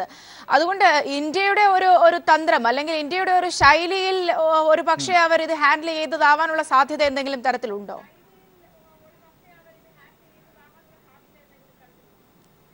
അങ്ങനെ ഒരു ഇത് തോന്നല്ലേ. ഇപ്പൊ കൂടുതലും നമുക്കിപ്പോ അപ്പോളോ ഹോസ്പിറ്റലിൽ എന്ത് ഡാറ്റയാണ്, അവരുടെ സെർവറിൽ എന്ത് ഡാറ്റയാണ് ഉണ്ടാവുക നമുക്ക് ചിന്തിക്കാം. അതായത് ഒരു മരണം അത് മൂടിവെപ്പിക്കപ്പെട്ടു എന്നത് ഒരു സാധ്യത. ഏകദേശം ഈ പറഞ്ഞ പോലെ കുറച്ചു കാലത്തിന് മുമ്പ് നടന്നൊരു മരണമാണെങ്കിൽ അത് മൂടി വെച്ചേക്കാം ഇത്ര കാലം. അത് ഒരു ഇത് സൃഷ്ടിക്കാവുന്ന ഒരു കാര്യമാണ്, വിവാദം. രണ്ടാമത് വേറൊരാൾ ആ ഒരു മരണത്തിൽ ഇൻവോൾവഡ് ആണോ എന്ന് ഒരു കാര്യം. ഇതിൽ ഏതെങ്കിലും ഒരു വിവരം കിട്ടിയാൽ മാത്രമേ ഇവിടെ നമുക്ക് ഭയങ്കരമായിട്ടൊരു വിഷയം ഉണ്ടാക്കുന്ന രീതിയിലേക്ക് മാറുകയുള്ളൂ. പക്ഷേ നിങ്ങൾ മാധ്യമങ്ങൾ പോലെയുള്ള ഓരോ ഇവർക്കും മീഡിയാസിനും അവർ ഡാറ്റ തന്നിരിക്കുന്ന അനുസരിച്ച് മരണം നടന്നിരിക്കുന്നതും അല്ലെങ്കിൽ എങ്ങനെ മരണം സംഭവിച്ചിരിക്കുന്നു എന്നൊരു ഡാറ്റ ഓൾറെഡി പബ്ലിഷ്ഡ് ആണ്. അപ്പൊ ഇത്തരം ഒരു ഡാറ്റ മാത്രമേ ഇത്രയും വലിയൊരു മരണം ഉണ്ടായിരിക്കുന്ന ഒരു ആ ഹോസ്പിറ്റലിന്റെ വെബ്സൈറ്റിലും അല്ലെങ്കിൽ അവരുടെ ഡാറ്റാ സെർവറിലും തീർച്ചയായിട്ടും ഉണ്ടാവുകയുള്ളൂ. ഇനി എന്തെങ്കിലും അല്ലാത്തൊരു കാര്യമാണ് നടന്നിരിക്കണമെങ്കിൽ തന്നെ അവരത് ഡിലീറ്റ് ചെയ്തിട്ടുണ്ടാവും. കാരണം അങ്ങനെ ഒരു ഡാറ്റ അവിടെ സൂക്ഷിക്കപ്പെടില്ല. കാരണം അവർക്കറിയാമല്ലോ എപ്പോഴായാലും അത് ചോരുമെന്ന്. അപ്പൊ അതുകൊണ്ട് അത്തരം ഒരു ഡാറ്റ അവിടെ ശേഖരിക്കപ്പെടാൻ സാധ്യതയില്ല. ഇനി എന്തെങ്കിലും ഒരു കേസിൽ ഇവിടെ ഉണ്ടാകാവുന്ന ഒരു പോസിബിലിറ്റി എന്ന് പറയുന്നത് മെയിൽ സെർവർ ഹാക്ക് ചെയ്യപ്പെട്ടു എന്നതാണ് പറയുന്നത്. ശരിക്കും അത് അവരുടെ സൈറ്റ് അല്ല, ശരിക്കും അവരുടെ മെയിൽ സെർവറിൽ കൂടി നുഴഞ്ഞു കയറി എന്നാണ് പറയുന്നത്.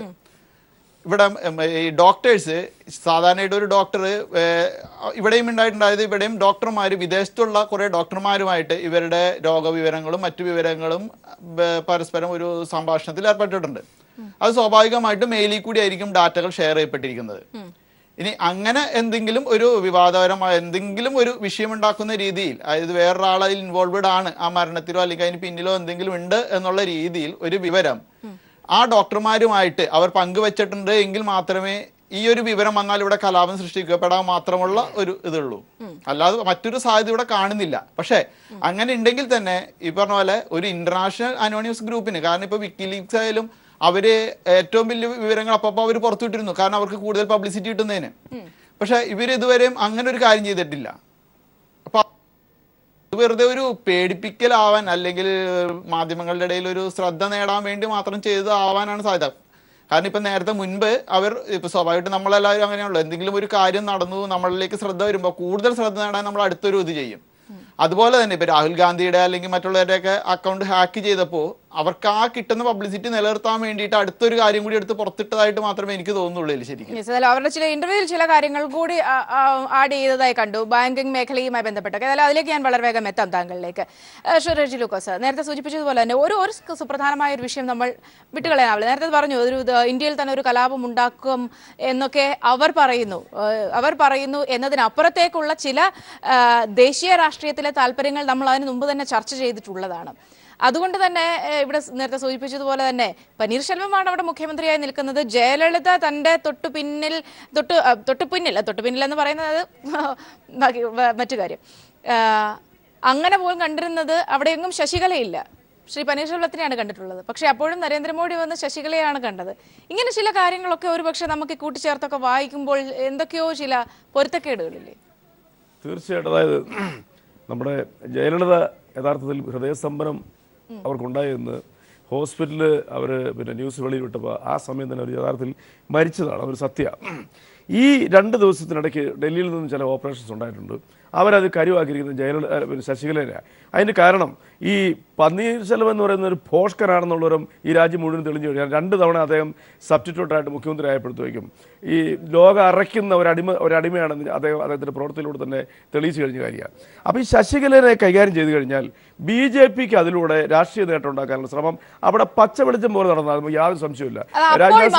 അപ്പോൾ മാത്രമാണോ ശശികല ഉരുത്തിരിഞ്ഞു വരുന്നത്? അല്ല, ശശികല ഈ പറഞ്ഞ പോലെ തന്നെ അല്ല നമ്മുടെ ദേവദാസ് പറഞ്ഞ പോലെ കഴിഞ്ഞ ഏതാണ്ട് 2-3 വർഷമായി കഴിഞ്ഞ രണ്ടാമത്തെ പ്രാവശ്യം മുഖ്യമന്ത്രിയായതിനു ശേഷവും 3ാമത്തെ പ്രാവശ്യം മാസങ്ങളായിട്ടുള്ളൂ.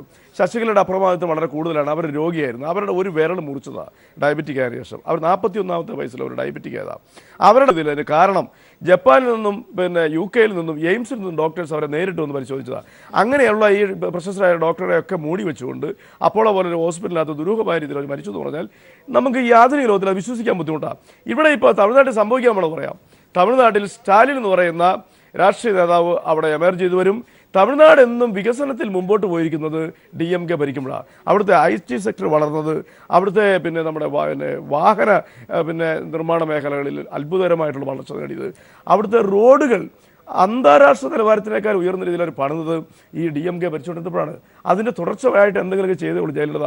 പക്ഷേ ജയലളിത ചെയ്തതിനകത്തൊരു ചരിത്രപരമായ പാളിച്ചുണ്ട്. എന്താണ്? ജയലളിത കുറച്ച് ഗിമ്മിക്സുകൾ, ഓട്ടോറിക്ഷ മേടിച്ച് കൊടുക്കുക, അല്ലെങ്കിൽ ഒരു TV കൊടുക്കുക, കല്യാണം കഴിക്കാതിരുന്ന് 100 രൂപ കൊടുക്കുക, 500 രൂപ കൊടുക്കുക, ഭക്ഷണം കൊടുക്കുക എന്നുള്ള ചില ഗിമ്മിക്സ് കാണിച്ച് അവിടുത്തെ പാവപ്പെട്ടവനായിട്ട് തന്നെ അടിച്ചമർത്തുമായിരുന്നു ഈ ജയലളിത നടത്തിയത്. അവിടുത്തെ സവർണ്ണ വിഭാഗം ഇപ്പോൾ സവർണ്ണ വിഭാഗമാണ്.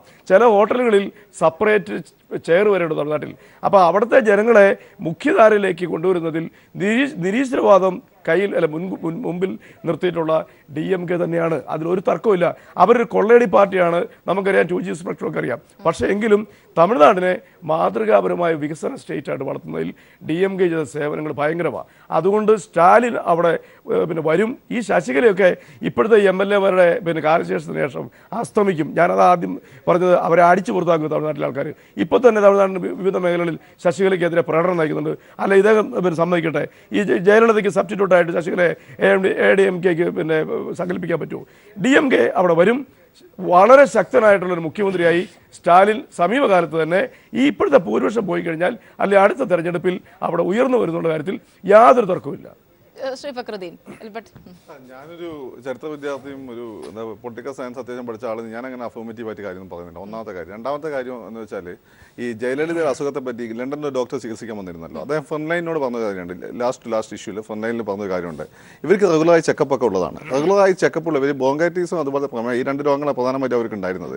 അപ്പോൾ ഇവരെ ഒരാഴ്ച മുമ്പെങ്കിലും അഡ്മിറ്റ് ആകുന്നതിന് ഒരാഴ്ച നവംബർ 22 എനിക്ക് തോന്നുന്നു, ഒരാഴ്ച മുമ്പെങ്കിലും അഡ്മിറ്റ് ചെയ്തിരുന്നെങ്കിൽ നമുക്ക് രക്ഷപ്പെടുത്താമായിരുന്നു. അദ്ദേഹം പറയുന്നുണ്ട്. ഇംഗ്ലണ്ടിലെ ഏറ്റവും പ്രമുഖനായ ഡോക്ടറാണ് അദ്ദേഹം. തന്നെയാണ് അവസാനം ഏതാണ് മരണം സ്ഥിരീകരിച്ചുകൊണ്ട് ദേശീയ മാധ്യമങ്ങളോട് സംസാരിച്ചത്. അപ്പോൾ എന്തുകൊണ്ട് ഇങ്ങനെ റെഗുലറായിട്ട് ചെക്കപ്പ് ഉള്ള ഒരാൾക്ക് ഡോക്ടർക്ക് എന്തുകൊണ്ട് ഇവരുടെ ഈ സിറ്റുവേഷൻ ഡിറ്റീരിയറേറ്റ് ചെയ്യുന്നത് കാണാൻ മനസ്സിലാക്കിയില്ല? എന്തുകൊണ്ട് അവരെ മോഹാത്സല്യപ്പെടുന്നവരെ അവരെ വീട്ടിൽ വെച്ചുകൊണ്ടിരുന്നു? പിന്നെ എന്തുകൊണ്ട് ഹോസ്പിറ്റലിൽ കൊണ്ടുപോയി? രണ്ടാമത്തെ കാര്യം, ഈ പറയുന്ന ഇവർ മോഷ്ടിച്ച ഡാറ്റകൾ പ്രശ്നമാണെന്ന് മനസ്സിലായി ഒറ്റ കാര്യം ചെയ്താൽ മതി. ഇവരുടെ ഡാറ്റയും ആ പറയുന്ന ഗവൺമെൻറ് അപ്പോളോ ഹോസ്പിറ്റൽ ഓരോ സമയം പുറത്തുവിട്ട മെഡിക്കൽ റിപ്പോർട്ട് നോക്കിയത് വളരെ കോൺട്രഡിക്ഷനാണ്. ഓരോ സമയത്തെടുത്ത് ഇപ്പം തന്നെ എടുത്തു നോക്കിയാൽ കോൺട്രഡിക്ഷൻ. ഇനിയിപ്പോൾ ഇയാൾ ഈ പറയുന്ന പുതിയ ലീക്സ് ഒക്കെ വരുന്ന സമയത്ത് അങ്ങനെയെങ്കിൽ ഇവർ ഈ പറഞ്ഞ അതിന്റെ സാധ്യതകൾ അപ്പുറത്തേക്ക് പറഞ്ഞ ഈ ഒരു കലാപം എന്ന് പറയുന്നതൊക്കെ അത് റിലേറ്റഡ് ആയിരിക്കുമോ? അതായത് സ്വാഭാവികം ഞാൻ അങ്ങനെ കാണുന്നത്. കാരണം ഈ ഹാക്കർമാരെല്ലാവരും നമ്മൾ ഒരേ രീതിയിലൊന്നും കാണല്ലേ. ഇപ്പം ഒരുപാട് കള്ളന്മാരുണ്ട്. റോബിൻ ഹുഡും കായംകുളം കൊച്ചിനും വ്യത്യസ്തരായ കള്ളന്മാരാ. അതുപോലെ തന്നെ നമ്മളെ വെള്ളാനി പരമ്പ് വേറൊരു പാവപ്പെട്ടവർക്ക് വേണ്ടി കട്ടൊരാളാണ്. അതുപോലെ തന്നെ എല്ലാ ഹാക്കർമാരും ഈ പൈസയ്ക്ക് വേണ്ടി പ്രശസ്തിക്ക് വേണ്ടി വിചാരിക്കരുത്. ഇവർക്ക് നിങ്ങൾ തന്നെ പറയാൻ പോകുന്ന ഒരു കാര്യമുണ്ട്. ബാങ്കിങ് സെക്ടറിനെ പറ്റി ഇന്ത്യയുടെ ബാങ്കിങ് സിസ്റ്റം വൾണറബിളാണ്, വേണം നമുക്ക് പൊളിക്കാം. ഞങ്ങളത് ചെയ്യില്ല. കാരണം പല ആളുകളും ബുദ്ധിയുടെ അങ്ങേയറ്റത്തെത്തി ഒരു ബുദ്ധൻ്റെയൊക്കെ തലത്തിലെത്തുന്ന സമയത്ത് സമൂഹത്തിന് വേണ്ടി ചില നല്ലത് ചെയ്യുന്ന ആളുകളുണ്ട്. എല്ലാവരും ഒരേ രീതിയിലുള്ള കള്ളന്മാരല്ല. അപ്പോൾ അങ്ങനെയുള്ള ഒരുപാട് കള്ളം നമ്മൾ സിനിമയിലെ കണ്ടിട്ടുണ്ട്. നമുക്ക് റോബിൻ ഹുഡിൻ്റെ കഥകളൊക്കെ നമുക്കറിയാം. അങ്ങനെയുള്ള ഹാക്കർമാരായിട്ടാണ് ഞാൻ ഇവരെ കാണുന്നത്.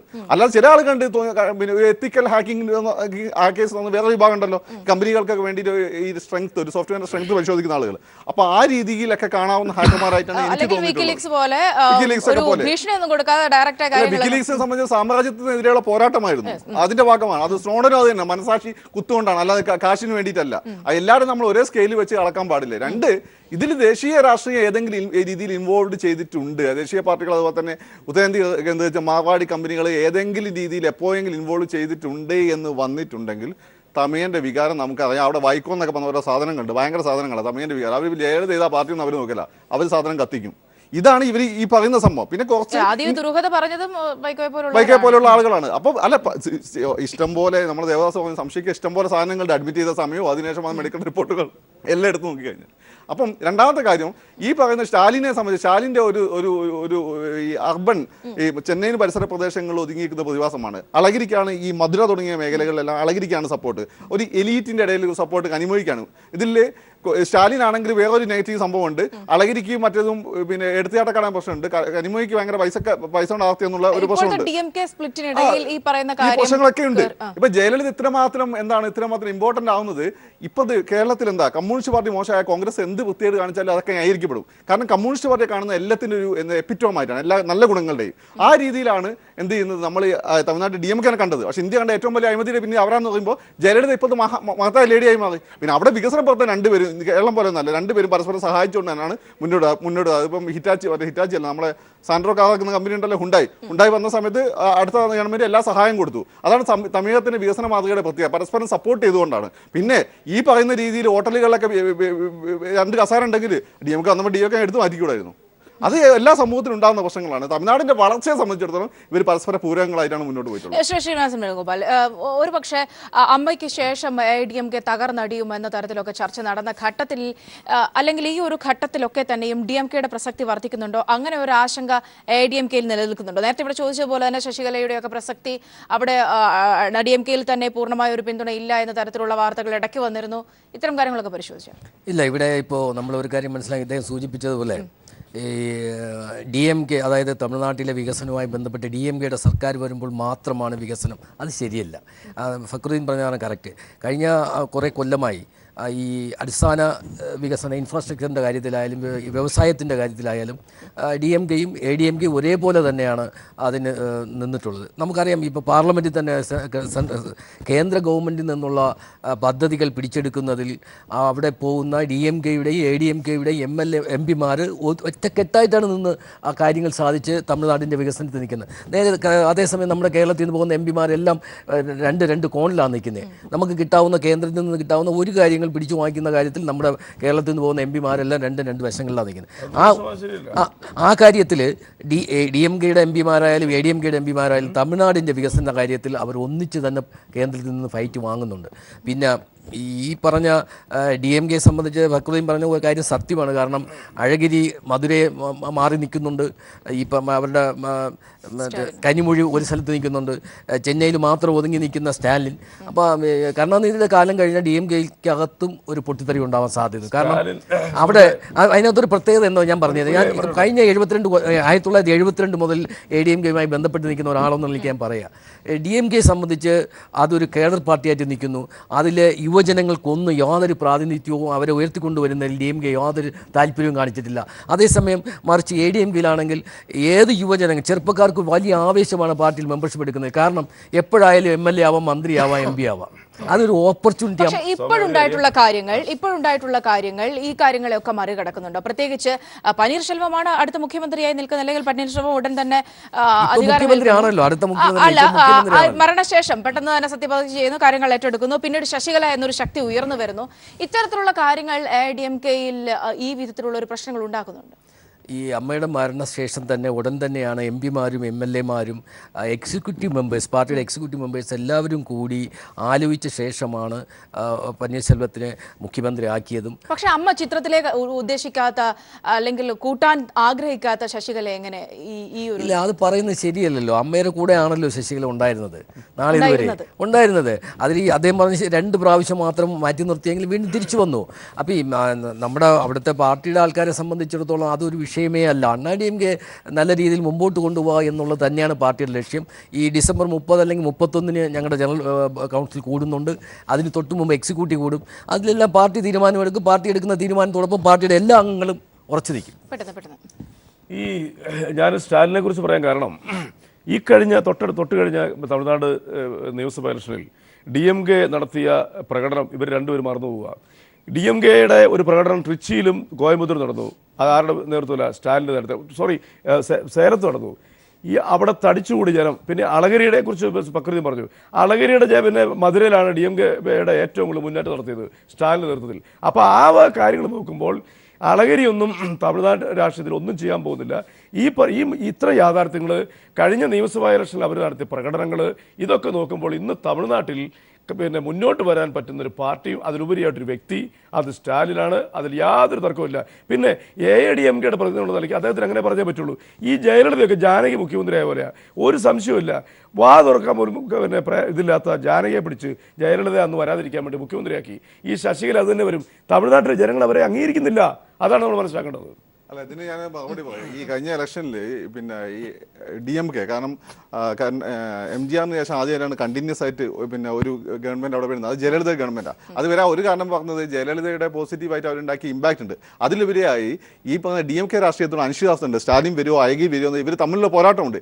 ഈ പോരാട്ടം ഇന്റേണലി ആയിട്ട് അവരെ വീക്കൺ ചെയ്തെന്ന് ഹിന്ദു പോലുള്ള പത്രങ്ങൾ വളരെ ഫാക്ച്വലായിട്ട് ഇലക്ഷൻ അനാലിസിസ് വെച്ചുകൊണ്ട് എഴുതിയിട്ടുണ്ട്. അപ്പോൾ അവിടെ 3 തരത്തിലുള്ള എന്തുകൊണ്ടാണ് ഈ സ്റ്റാലിൻ കൂടുതൽ ഉയർത്തപ്പെടുന്നതെന്ന് വെച്ചാൽ അത് ചെന്നൈ കേന്ദ്രീകരിച്ച് സകല മീഡിയയുടെ അറ്റൻഷൻ അയാളേക്ക് പോകുന്നുണ്ട്. അളഗിരിക്ക് ഇംഗ്ലീഷ് അറിയില്ല. പല അളഗിരിയുടെ ഓവറൽ സ്വാധീനം, ഗ്രാമീണ മേഖല സ്വാധീനം അതിശക്തമാണ്. ആ മേഖലകളിൽ ഈ സ്റ്റാലിൻ പലപ്പോഴും പോയിട്ട് സ്റ്റാലിൻ അവിടെ പൊതുയോഗങ്ങൾ നടത്താൻ പോലും പറ്റാതെ വന്ന അവസ്ഥയുണ്ട് ഈ പിന്നെ വൈരം മൂസിച്ച സമയത്ത്. അതുകൊണ്ട് ഈ കാര്യം ഫൈനലി സെറ്റിൽ ചെയ്യുന്നവരെ DMK-യെ സംബന്ധിച്ചിടത്തോളം കാര്യങ്ങൾ അത്ര ആശാസ്യമല്ല. പിന്നെ രണ്ടാമത് DMK-ക്ക് ഈ പറഞ്ഞ പ്രശ്നമുണ്ട്. അമ്മയ്ക്കൊരു പ്രശ്നം, അമ്മയുടെ ഒപ്പം അമ്മ ആരെയും വളർത്തിയിട്ടില്ല, പക്ഷെ മറ്റുള്ള ഒരേ ലെവലിൽ വളർത്തിക്കൊണ്ട് വന്നിട്ടുണ്ട്. എന്നാൽ DMK-ക്ക് അതല്ല, മക്കളെ കാര്യങ്ങളും കുടുംബക്കാരുടെ കാര്യവും മാരന്മാരുടെ കാര്യമൊക്കെ നോക്കേണ്ടതുണ്ട്, പലരും ചവിട്ടിയിട്ടിട്ടുണ്ട്. ഈ ഒരു പ്രശ്നമുണ്ട്. അങ്ങനെയാണ് പലരും അതിൽ വിട്ടുപോയി മറ്റു പല പാർട്ടികളും ഉണ്ടാക്കിയത്. ഇവിടെ ശ്രീനിവാസൻ വേണുഗോപാൽ പറഞ്ഞതുപോലെ എല്ലാം ഒരു ഒറ്റക്കെട്ടായ തീരുമാനമായിരുന്നു. പെട്ടെന്നൊരു AIDMK-യുടെ മീറ്റിംഗ് കൂടുന്നു, പന്നീർശെൽവത്തെ മുഖ്യമന്ത്രിയായി തീരുമാനിക്കുന്നു. പിന്നീട് ശശികലയുടെ ഈ വിധത്തിലുള്ള ശശികലയെ തലപ്പത്തേക്ക് കൊണ്ടുവരാനുള്ള തീരുമാനം, ഇത് AIDMK മുതിർന്ന നേതാക്കൾ ചെന്ന് ശശികലയോട് നേരിട്ട് പറയുന്നു. ഇങ്ങനെ അടക്കമുള്ള കാര്യങ്ങൾ ഇത്രയും സമ്മർദ്ദത്തിന്റെ ഒക്കെ പശ്ചാത്തലത്തിലാണോ ശശികല ആ ഒരു സ്ഥാനത്തേക്ക് എത്തിയത്? അങ്ങനെ AIDMK നേതാക്കൾ പറയുന്നത് പോലെ വിശ്വസിക്കാനാകുമോ? ഇത് സൗമ്യ, ഈ സ്റ്റേജ് മാനേജ്ഡ് സാധനമല്ലേ, ഇതെല്ലാം സംവിധാനവും തിരക്കഥയെല്ലാം എഴുതി വെച്ചിട്ടുള്ള ഓരോ ഫിലിമിൻ്റെ ഫ്രെയിംസാണ് ഇത്. അതുകൊണ്ടല്ലേ നിങ്ങളൊന്ന് ആലോചിച്ച് നോക്ക്, മരിക്കുമ്പോൾ നമ്മളൊരു വീട്ടിൽ മരണപ്പെടുമ്പോൾ നമ്മളെ സ്വർണവും നമ്മളെ ഫിക്സഡ് ഡെപ്പോസിറ്റ് ബാങ്കിൽ പോയിട്ട് എത്ര ഉണ്ട് എന്ന് നോക്കുക ചെയ്യുക. മരിക്കുന്ന ആളെ ആ കർമ്മവും അന്ത്യകർമ്മം വരെ നമ്മൾ നോക്കുകയല്ലേ ചെയ്യുക. അതവിടെ ശവം വെച്ചിട്ടാണ് പനീർശെൽവത്തിനെ ഗവർണർ എടുത്ത് അയച്ച് അർദ്ധരാത്രി സത്യപ്രതിജ്ഞ ചെയ്യിച്ച് അത് പനീർശെൽവത്തിനെ കൊണ്ട് എന്നിട്ട് വന്നിട്ടാണ് മരണം പ്രഖ്യാപിക്കുന്നത്. അതിൽ തന്നെ ഇല്ലേ. എന്നിട്ട് ഞാനൊന്നും അറിയില്ല രാമനാരായണ എന്ന് പറഞ്ഞ ശശികല ഒരാഴ്ച കൊണ്ട് അതാ കമന്ന് വീന്ന്. ഈ എല്ലാം AIDMK ഇതൊന്നുമില്ല. പിന്നെ ഈ AIDMK-ന്റെ ആള് പറഞ്ഞ പോലെ ഒന്നുമല്ല. എന്താ പറയുക, DMK AIDMK അല്ല, എന്താ ഒറ്റക്കെട്ട് എന്തിനാന്നറിയോ? ഒറ്റക്കെട്ട് കാക്കാൻ വേണ്ടിയിട്ടുള്ള ഒറ്റക്കെട്ട്. അതാ കേരളവും അതും തമ്മിൽ വ്യത്യാസം എന്ന് പറഞ്ഞാൽ 100 റുപ്യ നിങ്ങൾ ചെലവാക്കിയ ഇപ്പൊ MGR വന്നെങ്കിൽ MGR പറയും 75% എനക്ക്, 25 ആ കന്നഡക്കാരൻ്റെ കൊടുത്തത്. എന്താ പറയുക, പ്രതിപക്ഷം ഒച്ചയാക്കെടുക്കണം. അതാ ഈ വലിയ പ്രോജക്ട്സ് അവിടെ വരുന്നത്. 5000 കോടി കിട്ടിയാൽ 50 കോടി തൊട്ട് 70 കോടി വരെ ഇവർ അമുക്കുക ചെയ്യുക. അങ്ങനെയാണ് ഈ സ്വത്തുക്കൾ എടുത്തിടുന്നത്. ആ സ്വത്തുക്കളുടെ ബിനാമിയാണ് ഇവർ. അതിൻ്റെ പേരിലാണ് വളർത്തു മകൻ സുധാകരൻ്റെ കല്യാണം കഴിക്കുന്നത്. ഇവർക്ക് ഈ കരുണാനിധിക്കെല്ലാം പോയെടുത്തെല്ലാം മക്കളാ, ഭാര്യമാർ എത്രയുണ്ടെന്ന് അയാൾക്കറിയില്ല ഇപ്പോഴത്തെ ബോധം കെട്ടാൽ. അതുകൊണ്ട് ഇവരെ പരിപാടി എന്ന് പറഞ്ഞാൽ കക്കലും സ്വത്താക്കലും പല സിനിമാ വ്യവസായം പോലെ ഈ സെക്സ് പവറെല്ലാം ഉള്ള ഒരു ഇതാണ്. അതുകൊണ്ടാണ് ജയലളിതേനി MGR 86 പുറത്താക്കിയത്. എന്താ തിരിച്ചെടുത്തത്? അത് രാമസ്വാമിൻ്റെ ബുദ്ധിയാണ്. രാമസ്വാമി സീരിയലായിട്ട് എഴുതുമെന്ന് പറഞ്ഞു ഇവളായിട്ടുള്ള ലിങ്ക്സ്. അതോടെ പേടിച്ചിട്ടാണ് ഇവളെ തിരിച്ചു കൊണ്ടുവന്നത് ജയലളിതേനെ. അവസാനം ജയലളിത വന്നിട്ട് ശശികലേനെ പുറത്താക്കി. ശശികലയും 40 മന്നാർഗുഡി മാഫിയും ഓറെ പുറത്താക്കിന്. നടരാജൻ ഭർത്താവുമായിട്ട് ഞാൻ ബന്ധുവില്ല. മരിച്ചപ്പോൾ അതാ തലേൻ്റെ കീഴിൽ മുഴുവൻ മന്നാർഗുഡി മാഫിയകളായിരുന്നു, താഴെയനും പനീർശെൽവം. അപ്പം ഒന്ന് മാത്രമേ സമയം എനിക്ക് പറയാനുള്ളൂ. നിങ്ങൾ ഒരു പാരലൽ നോക്കൂ. മറ്റേ അപ്പോളോ ആസ്പത്രിൻ്റെ CCTV എല്ലാം മാറ്റി അവിടെയുള്ള രോഗികളെ നിങ്ങൾ കണ്ടിട്ടില്ലേ? CID മൂസയിലെ പോലെ ബോംബ് വെച്ച് പറഞ്ഞിട്ട് ഇറങ്ങിപ്പോകുന്ന ഗ്ലൂക്കോസും എടുത്തിട്ട് കാറിൽ എല്ലാം തിരിയും മാറ്റി. അതേപോലെ തന്നെ സുനന്ദ പുഷ്കറെ 7 സ്റ്റാർ ഹോട്ടലിൽ CCTV വർക്ക് ചെയ്യുന്നില്ല, പെർഫെക്റ്റ് ആയിട്ട് ലൈവ് ചെയ്യുന്നു. പോലീസ് പറയുന്നു കൊലപാതകം, ഭർത്താവ് പറയുന്നു ആത്മഹത്യ, കുറേ ആൾ പറയുന്നു ലൂപ്പസ് രോഗം, ഇവരും പറയുന്നു ഇങ്ങനെ. അപ്പോൾ പെർഫെക്റ്റ് ആയിട്ട് എല്ലാം വരുന്നു. അതുകൊണ്ടാണ് ഈ സെർവറിൽ എന്താന്ന് പറഞ്ഞാൽ മരിച്ചത് ചില സമയം ഒരാഴ്ച മുമ്പേ ആണോ, എംബാം ചെയ്തോ, അതാണോ ഇവർക്ക് കിട്ടിയത് എന്നാണോ നോക്കാം. എന്താ പറയുക, ഡോക്ടർ ലണ്ടനിലാണ്, ഈ മെയിൻ ഡോക്ടർ ലണ്ടനിലേനു, അയാൾക്ക് കൊടുത്ത സർവീസിൽ ഈ ഡോക്ടർമാർ അയച്ച ഇമെയിലാണോ ചോർന്നത്, അതെല്ലാണോ ഈ ഹാക്കേഴ്സ് പിടിച്ചത്? ഹാക്കേഴ്സ് എപ്പോഴും ബ്രില്യൻ്റ്, എന്താ പറയുക, സാധാരണയിലും ബ്രില്യൻ്റ് ആയവരാ ഈ ഹാക്കേഴ്സ്. അവർക്ക് എന്തും നിങ്ങൾക്ക് സെക്യൂരിറ്റി ബ്രേക്ക് ചെയ്യാൻ പറ്റും. അതുകൊണ്ടാണ് അതാ ഈ വിക്കി ലീക്സ്, പനാമ ലീക്സ്, നമ്മളെ ഈ IPL സ്റ്റിങ് ഓപ്പറേഷനില്ല പിടിച്ച ഇവരെ ആരും ഒന്നുമല്ല പിടിച്ചത്, ഈ BCCI. അത് നാളെ ഇപ്പോൾ ചവിട്ടി പുറത്താക്കി പോരാ. ഇതിലെല്ലാം ഉള്ള പവർ, മണി, കള്ളപ്പണം. അപ്പോൾ അതിന് വേണ്ടിയിട്ട് എങ്ങനെയെങ്കിലും, അതുകൊണ്ടാണ് ശശികലേൻ്റെ ഏട്ടൻ്റെ മോന് മറ്റേ നീലഗിരി എസ്റ്റേറ്റ്, അല്ലെങ്കിൽ ഇവക്ക് പോയിസ് ഗാർഡ് പണിക്കാരത്തിക്ക് ആരെങ്കിലും ഓള് പറയുന്ന എനക്ക്. അപ്പോൾ എത്ര സെപ്റ്റംബറിന് ശേഷം എത്ര ബില്ല് ചുണ്ടൊപ്പ് വെച്ചിട്ട് നോക്കിയാൽ മതി, എത്ര പവറിൽ ഇവർ എന്തെല്ലാം പോളിസീസ് എടുത്തെന്ന് നോക്കിയാൽ മതി. പക്ഷെ അതാരും നോക്കൂല. അത് ഒന്നും കൂടി പറയാം, ഈ പൊളിറ്റിക്കൽ ആസ്പെക്റ്റ് പറയാമെങ്കിൽ ഈ BJPക്ക് ഒരിക്കലും കട്ട് ത്രൂ ചെയ്യാൻ പറ്റില്ല. കേരളത്തിൽ എത്ര ആയാലും അത് പൊടിക്കൂല എന്ന് ഓർക്കറിയാം. അതുകൊണ്ട് എന്ത് ചെയ്തെന്ന് പറഞ്ഞാൽ ശശികലേനെ പോലത്തെ പപ്പറ്റിനെ ഇതേ കൊലപാതകമോ എന്തെങ്കിലും ഉണ്ടെങ്കിൽ ഈ CBI എല്ലാം പേടിപ്പിച്ചിട്ട്, ശശി തരൂറിനെ കണ്ടില്ലേ പേടിപ്പിച്ചിട്ട് ചത്ത എലീനെ വിഴിഞ്ഞത്ത് പോയിട്ട് എടുപ്പിച്ച ശശി തരൂർ. അതുകൊണ്ടല്ലേ ഗാന്ധിൻ്റെ എതിരെയെല്ലാം പറയുന്നത് ഒന്നും BJP ആയിട്ട് ഒരു സോഫ്റ്റ് കോർണറിൽ റെസ്പോൺസ്. എന്തുകൊണ്ടാണ്? അല്ലെങ്കിൽ ഉടനടി ഡൽഹി പോലീസ് ജയിലിലാക്കും. ഇപ്പോൾ ജാനുവരിയിൽ 3ാമത്തെ വർഷത്തിൽ ശശി തരൂരിനെ എലീനെ പിടിച്ചിട്ട് പൂച്ച തട്ടിക്കളിക്കുന്ന പോലെ തട്ടിക്കളിക്കുന്നത് എങ്ങനെയാണ്? ഈ കൊലപാതകത്തിന്. അതേപോലെ ശശികലേൻ്റെതും ഞാൻ വിചാരിക്കുന്ന ഈ സെൻട്രൽ പവർ തന്നെ ഉള്ള വേറെ ഒരു ഗൂഢാലോചനയാണ്. ശശികലേനെ പേടിപ്പിച്ച് നിർത്തുക, അവർക്കൊരു ബ്രേക്ക് ത്രൂ തമിഴ്നാട്ടിൽ കൊടുക്കുക, ഔട്ട്സൈഡ് സപ്പോർട്ട്, എന്താ പറയുക, ഉള്ളിൽ ദ്രാവിഡൻ സംസ്കാരം വിടൂല, എന്നിട്ട് പിന്നീട് അവർക്ക് കയറാനുള്ള അമിത്ഷാ മോഡിൻ്റെ ഒരു ടെക്നിക്കാണ്. ഈ എലീനെ പിടിച്ച് ശശി തരൂറിനെ പോലെ ശശികലേനെ കൊണ്ട് കളിപ്പിക്കും. ഈ ഒരു ലീക്സ് അതുകൊണ്ടാണ് അവരനങ്ങാണ്ടിരിക്കുന്നത്. അവർക്ക് ഇങ്ങനെ വേണം. എന്നാൽ ഈ ഒരു 2019 ആകുമ്പോൾ അല്ലെങ്കിൽ ADMKൻ്റെ സപ്പോർട്ട് രാജ്യസഭയിൽ തരാൻ പറയും, ഈ കൊലപാതകത്തിൻ്റെ ഇത് അല്ലെങ്കിൽ നമ്മൾ അന്വേഷണം പ്രഖ്യാപിക്കുമെന്ന് പറഞ്ഞിട്ട്. അപ്പോൾ അവർക്ക് ആ രാജ്യസഭയിലെ സപ്പോർട്ടാവും. ആ ഇതിന് വേണ്ടിയിട്ടുള്ള ഒരു ബ്ലാക്ക് മെയിലിംഗ് ടെക്നിക്കിൻ്റെ പുതിയ രൂപം ലീജിയൻ എന്ന് പറയുന്നത് ആക്കിയതും ഈ സെൻട്രൽ പവറിൻ്റെ ഈ മോഡി ഭരണം പിടിക്കാൻ. എന്താ പറയുക, സൗത്തിൽ ഓർക്ക് വേറെ എല്ലാം കറപ്റ്റഡാ, എല്ലാ കാക്കി ട്രൗസർ ഇട്ടും കറപ്റ്റഡാ, യെദൂരപ്പ മറ്റേത് എല്ലാം ഈ ഗഡ്കരി മിസ്റ്റർ 10%. അപ്പോൾ ഇവർക്ക് ഈ ഇതൊന്നുമില്ല. പക്ഷെ സൗത്ത് ഓർക്ക് പിടിക്കണം. Base 2019 is very important. അതുകൊണ്ട് ഇത് രാജ്യസഭയിൽ ഓർക്ക് വോട്ടിംഗ് പവർ വേണം. അത് ഈ ഭീഷണി കൊണ്ട് നേരിടാൻ, ഇവരെ മറച്ചു വെക്കാനും. അതുകൊണ്ടാണ് വീട്ടിൽ മുരുട കഴുകുന്ന ഓളെ തല പിടിക്കാൻ വേണ്ടി, ഭാര്യനെ ഇതുവരെ തൊട്ടില്ല, ഭാര്യ എന്നെ എങ്ങനെയെങ്കിലും തൊട്ടാൽ മതി എന്ന് വിചാരിക്കുന്ന ഭാര്യനെ തൊടാണ്ട് പോയിട്ട് വീട്ടിലെ മുരുട കഴുകുന്ന ഓളെ തൊട്ട പ്രധാനമന്ത്രി തമിഴ്നാട് രാഷ്ട്രീയം ഇനി എന്താ എന്ന വിഷയത്തിലേക്ക് കൂടി വരേണ്ടതുണ്ട്. വളരെ വേഗം എത്താം ഒരു ചെറിയ ഇടവേളയിലേക്ക്. തിരികെ ചർച്ചയിലേക്ക് വരികയാണ്. നമ്മൾ തമിഴ്നാട് പൊളിറ്റിക്സിനെ കുറിച്ചാണ് സംസാരിക്കുന്നത്. അതിനിടയിൽ തന്നെ ശ്രീ രതീഷിലേക്ക് പോകുകയാണ്. സ്വാഭാവികമായും ഈ ഒരു ഭാഗത്തെ ഇപ്പോൾ പറഞ്ഞല്ലോ, ഹോസ്പിറ്റൽസിലെ കാര്യങ്ങൾ ഡീറ്റെയിൽസ് പുറത്ത് വന്നാൽ എന്താണ് അവിടെ ഗുണം എന്നുള്ളത് ഒരുപക്ഷെ നമുക്ക് പുറത്ത് നിലവിൽ വന്നിട്ടുള്ള മെഡിക്കൽ റിപ്പോർട്ടുകൾ അടക്കം അല്ലെങ്കിൽ മരണത്തിന് സമയമടക്കമുള്ള കാര്യങ്ങളിലൊക്കെ തന്നെ വലിയ സംശയങ്ങൾ ഇപ്പോഴും നിലനിൽക്കുന്ന ഒരു പശ്ചാത്തലത്തിൽ ഇനിയിപ്പോൾ ഒരു കാര്യം ആഡ് ഓൺ ചെയ്യാനുള്ളത്, ഇവർ ഈ ഹാക്കേഴ്സ് ലിജിയൻ ഗ്രൂപ്പ് പറഞ്ഞിട്ടുള്ള ഒരു സുപ്രധാനമായ ഒരു വിഷയം നമ്മുടെ ബാങ്കിങ് മേഖലയെക്കുറിച്ചാണ്. നേരത്തെ ശ്രീ ഫക്കൂർ പറഞ്ഞ പോലെ ബാങ്കിങ് മേഖലയെ വളരെ ഈസിയായി തന്നെ ഹാക്ക് ചെയ്യാമെന്നൊരു മുന്നറിയിപ്പ് അവർ പറയുന്നുണ്ട്.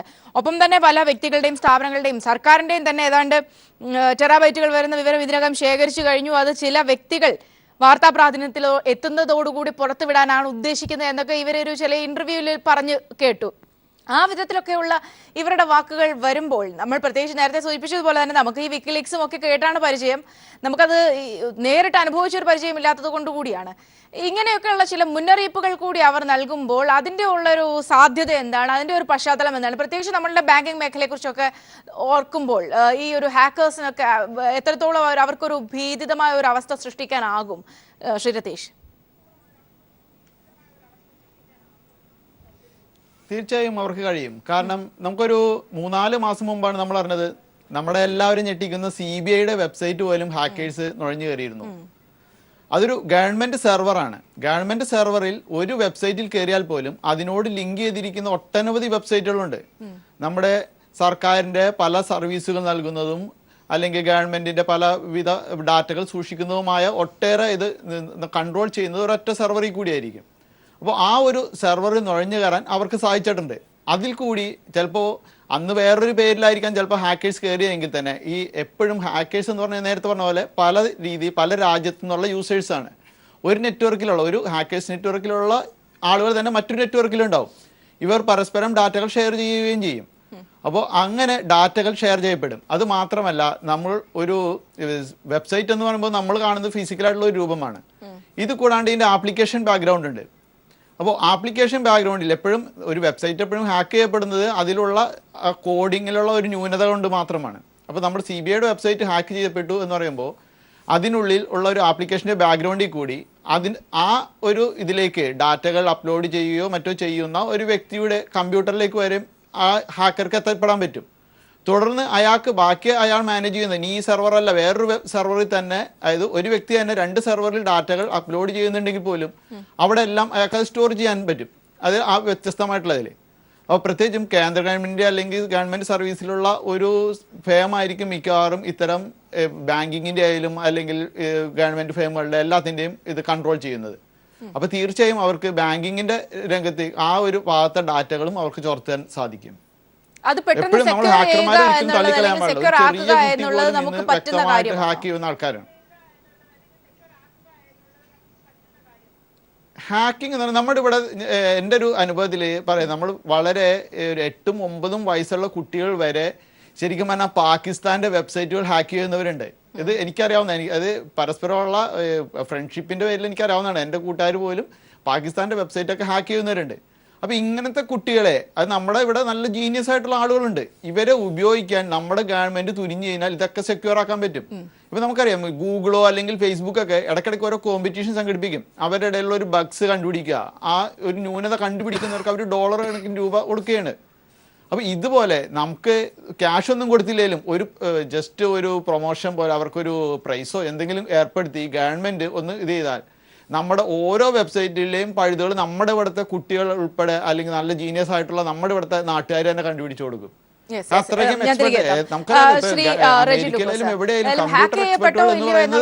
ഡീറ്റെയിൽസ് പുറത്തു പറയുമ്പോഴേ നമ്മൾ അറിയത്തുള്ളൂ. പക്ഷേ ഈ DMKയുടെ കടന്നുകയറ്റത്തിന് അപ്പുറം തമിഴ്നാട് വലിയൊരു പൊട്ടിത്തെറിക്ക് വേണ്ടി കാത്തിരിക്കുന്നുണ്ടോ? തമിഴ്നാട്ടിൽ കാര്യമായൊരു പൊട്ടിത്തെറി ഉണ്ടാകാനുള്ള സാധ്യത വളരെ കുറവാണ്. കാരണം ജീവിച്ചിരുന്ന ജയലളിത മരിച്ചു കഴിഞ്ഞാൽ അത്രയ്ക്ക് ശക്തയല്ല. അതിനൊരു തെളിവ്, ഇവർ 48 മണിക്കൂർ അവരുടെ മരണം മൂടി വെച്ചിരുന്നു. ആ സമയത്ത് അവർ ഭയന്നിരുന്ന തമിഴ്നാട്ടിലൊരു വലിയ കലാപം ഉണ്ടാവും, അവരുടെ മരണം വെളിയിൽ വിട്ടായിരുന്നുള്ളതാണ്. പക്ഷേ അവരുടെ മരണം പുറത്തു വരാതിരിക്കാനുള്ള കാരണം അതൊന്നും അല്ലായിരുന്നു. അത് BJPയുടെ ഒരു അജണ്ടയായിരുന്നു. ജയലളിത ഈ പറഞ്ഞ ശശികലയെ കയ്യിലെടുക്കുക, ശിരോമണിയായ നമ്മുടെ പന്നീർസെൽവത്തിനോട് വെല്ലുവിളിച്ചുകൊണ്ട് കാര്യങ്ങൾ പറയുക, ഇതിനുള്ളൊരു അടവ് മാത്രമായിരുന്നു. അവിടെ ഒന്നും സംഭവിച്ചിട്ടില്ല. പിന്നെ രസകരമായ ഒരു കാര്യം പറയട്ടെ, ഈ തമിഴ്നാട്ടിലെ ആത്മഹത്യകളുണ്ടല്ലോ, അതിനെക്കുറിച്ച് MGR മരിച്ചു കഴിഞ്ഞ് പറഞ്ഞൊരു കഥയുണ്ട്. വെച്ചാൽ ഈ കൂടുതൽ ആത്മഹത്യ ചെയ്യുന്നത് സാമ്പത്തികമായി ബുദ്ധിമുട്ടുള്ളവരാണ്. ഞാൻ മരിച്ചു കഴിഞ്ഞാൽ എൻ്റെ വീട്ടിലേക്ക് കുറേ പണം കിട്ടും, ഇവരത് കൊടുക്കുകയും ചെയ്യും, കാരണം അവർക്ക് വേണ്ടി മരിച്ചതാണല്ലോ. അത് ഒരു ട്രെൻഡായിട്ട് എടുത്തിട്ട് അവരെ ഈ മണ്ണെണ്ണ ഒഴിച്ച് മരിക്കുന്നവരും വിഷം അടിക്കുന്നവരും നിരവധിയുണ്ട്. അല്ലാതെ കണ്ട് തമിഴ്നാട് രാഷ്ട്രീയത്തിൽ ഹൃദയസ്തംഭനം മരിച്ചിട്ടുണ്ടായിരിക്കാം. അതിപ്പോൾ സ്വാഭാവികമായിട്ട് മരിക്കുന്നത് എത്ര എണ്ണം ഉണ്ട്. തമിഴ്നാട്ടിൽ ഒരു കലാപം ഉണ്ടാകാൻ പോണില്ല, ഒരു രാഷ്ട്രീയ പൊട്ടിത്തെറി ഉണ്ടാകത്തില്ല. പൊട്ടിത്തെറിക്കും ഒരു 5 കൊല്ലത്തിന് 4 വർഷത്തിനുള്ളിൽ ശശികലയും BJP ആയിട്ട് അവരുടെ കാര്യങ്ങൾ നടക്കാവുന്ന പൊട്ടിത്തെറി ഉണ്ടാവും. അതോടെ ശശികല അസ്തമിക്കും. ഈ പറയുന്ന DMK സ്റ്റാലിൻ്റെ നേതൃത്വത്തിൽ ഒരു തിരിച്ചുവരവ് നടത്തും, യാതൊരു സംശയമില്ല. ശശികല അവസാനിക്കുന്നുണ്ടെന്നും പൊട്ടിത്തെറി ഉണ്ടാവുന്ന കാര്യത്തിൽ എനിക്ക് സംശയമില്ല. അത് DMKയുടെ കാര്യത്തിൽ ഉണ്ടാവുന്നതാണ് എനിക്ക് തോന്നുന്നത്. കാരണം ഞാൻ മുമ്പ് എപ്പോഴും പറയാറുണ്ട്, ദ്രവീഡിയൻ കക്ഷി രാഷ്ട്രീയത്തിലെ ജീർണതയ്ക്കെതിരെ പുതിയൊരു ജനറേഷൻ അവിടെ ഉണ്ടാകുന്നത്. അവർ വളരെ സൈലൻ്റ് ആണ്. അവർ ദളിത് വിഷയങ്ങളും അത് പരിസ്ഥിതി തുടങ്ങിയ വിഷയങ്ങളുമായി ബന്ധപ്പെട്ട് ഇങ്ങനെ പ്രവർത്തിക്കുകയാണ്. അവരുടെ അണ്ടറിൽ ഇപ്പം കേരളം പോലെ സാക്ഷരത നിലവാരമൊക്കെ ഉയരുകയാണ്. ഒരു വേറൊരു തരത്തിൽ ന്യൂ ജനറേഷൻ ദ്രവീഡിയൻ പൊളിറ്റിക്സ്, പുതിയ തലമുറ ചാനലൊക്കെ പോലെ അവിടെ വരാനുള്ള ഒരു സാധ്യതയുണ്ട്. ഇതൊന്നും തന്നെ സംഭവിക്കുന്നതല്ല ഞാൻ പറയുന്നത്. ആദ്യം ഇവിടെ ഒന്ന് കലങ്ങണം, ഒന്ന് അവിടെയും കലങ്ങണം, അങ്ങനെ അധികം തിരിയാനുള്ള സാധ്യതയുണ്ട്. എന്നാൽ ഇതിൻ്റെ മക്കളുടെ കാര്യങ്ങളൊക്കെ നോക്കുമ്പോൾ ഏതായാലും അടുത്ത് തന്നെ ADMK നിങ്ങൾക്ക് പൊട്ടിത്തെറി കാണാൻ പറ്റും. രണ്ടാമത്തെ കാര്യം എന്ന് വെച്ചാൽ തമിഴിൻ്റെ ഒരു വൈകാരികത, ഈ പൈസയ്ക്ക് വേണ്ടി ആത്മഹത്യ ചെയ്യുന്ന ആളുകളൊക്കെ ഉണ്ടാവും. അങ്ങനെയാണെങ്കിൽ ഇപ്പം പൈസയ്ക്ക് വേണ്ടിയുള്ള ആളുകൾക്ക് താല്പര്യം കുറഞ്ഞതുകൊണ്ടാണ് ഇത്തവണ 3 കുറഞ്ഞത്. 3 കുറയാൻ കാരണം ആളുകൾക്ക് വിവരം വെച്ചതുകൊണ്ടാണ്. പണ്ടത്തെ കാരണം വിദ്യാഭ്യാസ നിലവാരമൊക്കെ ഉയർന്നു. ആ വിഷമം അവർ ആത്മഹത്യ ചെയ്ത് കാണിച്ചിട്ടില്ല. സ്വാഭാവികമായിട്ട് ചില ഉടായ്പകളൊക്കെ നടുവിലുണ്ടാവും. പക്ഷേ എല്ലാവരും ഒന്നും ഞാനങ്ങനെ കാണുന്നില്ല. സംഘ കാലഘട്ടം തൊട്ട് നോക്കിക്കഴിഞ്ഞാൽ ഇങ്ങനെയാണ് തമിഴന്മാർ പ്രതികരിച്ചത്. നമ്മൾ കണ്ണൂരിലെ കാർഷിക കൊലപാതകങ്ങളെ പറ്റി പറയുമ്പോൾ അവിടെ ചേകന്മാരുടെ പാരമ്പര്യത്തെ പറ്റി പറയുന്നുണ്ട്. അതുപോലെ ആ ഒരു സാംസ്കാരിക സോഷ്യോളജിക്കലായ വായനയെ നമുക്ക് പൂർണ്ണമായി മാറ്റി നിർത്താൻ പറ്റില്ല. ദേവദാസിനെ കുറിച്ച് നന്നായിട്ട് അറിയാതെ. യെസ്, ശ്രീനിവാസ വേണുഗോപാൽ ഇവിടെ പറഞ്ഞതുപോലെ തന്നെ ഒന്ന്, ഈ AIDMK അമ്മയ്ക്ക് ശേഷമുള്ള AIDMK എന്ന് പറയുന്നത് തമിഴ്നാട് രാഷ്ട്രീയത്തെ സംബന്ധിച്ചിടത്തോളം എത്രത്തോളം ബുദ്ധിമുട്ടുള്ളതാകും? ഇല്ല, MGRന്റെ മരണശേഷം ജയമ്മ വന്നു. അന്നും ഇതേപോലെയുള്ള പ്രതിസന്ധി കുറച്ച് കാലഘട്ടം കുറച്ച് സമയം ഒരു പ്രതിസന്ധി ഉണ്ടായിരുന്നു. അത് കഴിഞ്ഞ് മാറി അമ്മ പക്ഷെ അത് അവിടെ കയ്യേറാനായി അമ്മ ഉണ്ടായിരുന്നു, അല്ലെങ്കിൽ കാര്യങ്ങൾ സെക്യൂർ ആക്കാൻ വേണ്ടി. ഇപ്പോൾ ഈ നിൽക്കുന്ന ശശികലയ്ക്കോ ശ്രീ പനീർശെൽവത്തിനോ അത് കഴിയുമോ? ഒരു ഇപ്പോഴത്തെ ഒരു പ്രത്യേകത എന്തെന്ന് വെച്ചാൽ പഴയ ഒരു പാഠം ADMK ഉണ്ട്. MGR മരിച്ചപ്പോൾ ഉണ്ടായ ഒരു അനുഭവം, ഒരു എക്സ്പീരിയൻസ് ഉണ്ട്. ആ എക്സ്പീരിയൻസിന് എങ്ങനെയാണ് ADMK തരണം ചെയ്ത് വന്നത് എന്നുള്ളൊരു അനുഭവം ഇപ്പോഴത്തെ പഴയ ഞങ്ങളുടെ DMKയിലുള്ള പഴയ സീനിയർ ലീഡേഴ്സൊക്കെ ഉണ്ട്. അവരത് എങ്ങനെയെങ്കിലും കറക്റ്റ് ചെയ്യുമെന്നുള്ളതാണ് എൻ്റെ വിശ്വാസം. അതിനിടയിൽ തന്നെ ഈ മോഡി പൊളിറ്റിക്സിനെ ഓവർകം ചെയ്യാൻ പറ്റുമോ? മോഡി പൊളിറ്റിക്സ് ഒന്നും തമിഴ്നാട്ടിൽ വില പോവില്ല. BJPക്ക് ഒന്നും ഒരിക്കലും ക്ലച്ച് പിടിക്കത്തില്ല തമിഴ്നാട്. പ്രോബ്ലം ഞാൻ കാണുന്നതെന്ന് വെച്ചാൽ MGR ഒരു രാഷ്ട്രീയ പിൻഗാമി എന്ന രീതിയിൽ ജയലളിത കൊണ്ടുവന്നിരുന്നു. മാത്രമല്ല അവർ ശവമഞ്ചത്തിന് അവർ ചവിട്ടി പുറത്താക്കിയത് കൂടി, അത് ജാനകിയുടെ ബ്രദറാണ്, അതോടുകൂടി തന്നെ മരുവനാണ്. അപ്പോൾ അതോടുകൂടി തന്നെ വല്ലാതെ ഒരു കണ്ണകിയുടെ രൂപത്തിലേക്ക് അവർ മാറുകയായിരുന്നു. ഇവിടെ അതല്ല, അമ്മയെ കൊന്നു എന്ന് വൈഡ്ലി സംശയിക്കപ്പെടുന്നു. അതിന് പിന്നെ ശശികലയാണെന്ന് വൈഡ്ലി സംശയിക്കപ്പെടുന്നു. എന്നോട് പല സാധാരണക്കാരെ ആളുകൾ ചോദിക്കാറുണ്ട്, ഇങ്ങനെ ഒരു കേൾക്കുന്നുണ്ട്, അവർക്ക് തമിഴ്നാട് തട്ടി വരിക സാധനം മേടിക്കാൻ പോകുമ്പോൾ. അപ്പോൾ ആ രീതിയിൽ അമ്മ വളർന്നു വന്നതുപോലെ ശശികലയ്ക്ക് വളരാൻ പറ്റില്ല. അതിനൊരു വില്ലത്തിയായിട്ടാണ്, മാധവിനെ പോലെയാണ് കാണുന്നത്. അതാണ് പ്രശ്നം. ശ്രീ ദേവദാസ്, ഏതായാലും ചർച്ച അവസാനിപ്പിക്കാൻ സമയമായിരിക്കുന്നു. അമ്മ സ്വാഭാവികമായും ഒരു ദൈവ രൂപത്തിൽ തന്നെ അവിടെ നിൽക്കും. അതിനും അപ്പുറത്തേക്ക് ഈ ഒരു ദുരൂഹത ഇന്നിപ്പോൾ ഹാക്കർമാർ ഓർമ്മിപ്പിച്ചതിനപ്പുറത്തേക്ക് കാര്യങ്ങൾ വീണ്ടും വിസ്മൃതിയിലേക്ക് പോകുകയാണോ ശ്രീ ദേവദാസ്? ഇത് അമ്മ എന്നൊന്നും പറയാറ് എന്താ പറയുക, ഇത് ഈ അഴിമതി കംസനും അഴിമതി പൂതനിയ ഈ MGRും ഈ കരുണാനിധിയും ജയലളിതയല്ലോ. നിങ്ങൾ ഈ അമ്മ എന്നല്ല ദൈവമൊന്നുമല്ല. അപ്പോൾ ഇവർ 100 റുപ്യ കട്ടിട്ട് ഈ ഇല്ലിറ്ററേറ്റ് തമിഴന്മാരെ 10 റുപ്യ കൊടുത്ത് ഇഡ്ലിയും വടിയെല്ലാം കൊടുത്തിട്ട് പാവങ്ങളെ പറ്റിക്കുന്നയാ ഇതുവരെ. ഇനി അതിൻ്റെ അപ്പുറം പോകുമെന്ന് ചോദിച്ചാൽ ശശി തരൂരിൻ്റെ കേസ് തന്നെ. അത് സെൻറ്റർ ഈ എലീനെ പോലെ ഇവരെ ആക്കിയിട്ട് രാജ്യസഭയിൽ സപ്പോർട്ട് വാങ്ങിക്കും. എന്നിട്ട് ഈ ശശികലയെ കൊണ്ട് പാവ കളിപ്പിച്ചിട്ട് അവർ BJP മാക്സിമം ഈ തമിഴ് പൊളിറ്റിക്സിൽ കയറാൻ നോക്കും. ഈ ലീജിയൻ മറ്റേന്നെല്ലാം പറഞ്ഞിട്ട് പേടിപ്പിച്ചിട്ട് CBI ഇപ്പം വരും, നാളെ വരും, മറ്റന്നാൾ വരും എന്ന് പറഞ്ഞിട്ട് ഈ അഴിമതി കംസന്മാർ ഈ അഴിമതി പൂതനേനെയെല്ലാം ഇവിടുന്ന് അടിച്ചു മാറ്റാം. പക്ഷേ ഇല്ലിറ്ററേറ്റ് ആണ്. ഈ അതന്നെ പാർലമെന്റിൽ പ്രധാനമന്ത്രി സംസാരിക്കില്ല, പക്ഷേ അഹമ്മദാബാദിൽ പോയിട്ട് ഓരോ ഇല്ലിറ്ററേറ്റ്സോട് പറയും എന്നെ സംസാരിക്കാൻ വിടുന്നില്ല പാർലമെന്റിൽ നിന്ന്. അപ്പോൾ അത് കൈയടിക്കും. അങ്ങനത്തെ ഈ പൊളിറ്റിക്സ് ആണ്. ആ പൊളിറ്റിക്സിന് പറ്റിയ ഒരു വേദിയാണ് അത്. BJP എങ്ങനെയാണ് ഉപയോഗപ്പെടുത്തുമെന്ന് ശശി തരൂരിനെ പോലെ ചത്ത എലി വിഴിഞ്ഞത്ത് നിന്ന് പിടിച്ച പോലെ മറ്റേ ശശികലയും എലി വേറെ ചത്ത എലീനെ പിടിച്ച പോലെ ഇങ്ങനെ നടത്തുന്ന കാഴ്ച, ദയനീയ കാഴ്ച ഈ അഴിമതി ഇതിന്റെ വീതം വെക്കലേ വേറെ പണി. വളരെ നന്ദി. ഏതായാലും ചർച്ച വൈൻഡപ്പ് ചെയ്യേണ്ട സമയമായിരിക്കുന്നു. വളരെ നന്ദി ശ്രീ ദേവദാസ്, ഒപ്പം തന്നെ ശ്രീ ഫക്രുദ്ദീൻ, ശ്രീ റജി ലൂക്കോസ്, ശ്രീ ശ്രീനിവാസൻ വേണുഗോപാൽ, ഒപ്പം തന്നെ ശ്രീ രതീഷ് മേനോൻ ഈ അവസരത്തിൽ ചർച്ചയിൽ പങ്കുചേർന്ന് സംസാരിച്ചതിന്. ഏതായാലും ലീജിയൻ ഹാക്കർമാർ നൽകുന്ന മുന്നറിയിപ്പ്, അപ്പോളോ ഹോസ്പിറ്റലിലെ ചില വലിയ നിർണായക രേഖകൾ ജയലളിതയുമായി ബന്ധപ്പെട്ട് തങ്ങൾക്ക് ലഭിച്ചിട്ടുണ്ട്. അത് പുറത്തു വന്നാൽ ഇന്ത്യയിൽ കലാപമുണ്ടാകും എന്നതാണ്. ഏതായാലും അങ്ങനെ ഒരു റിപ്പോർട്ട് ഉണ്ടോ എന്നുള്ളത് അതിനി പുറത്തു വരുമ്പോൾ മാത്രമേ മനസ്സിലാകൂ. പക്ഷെ അങ്ങനെ ആണെങ്കിലും അല്ല എങ്കിലും തമിഴ്നാട് രാഷ്ട്രീയം കലുഷിതം തന്നെയാണ് എന്നാണ് ചർച്ചയിൽ പൊതുവിൽ ഉയർന്നു വന്ന വിഷയം. പൂർണ്ണമാകുന്നു. Good night.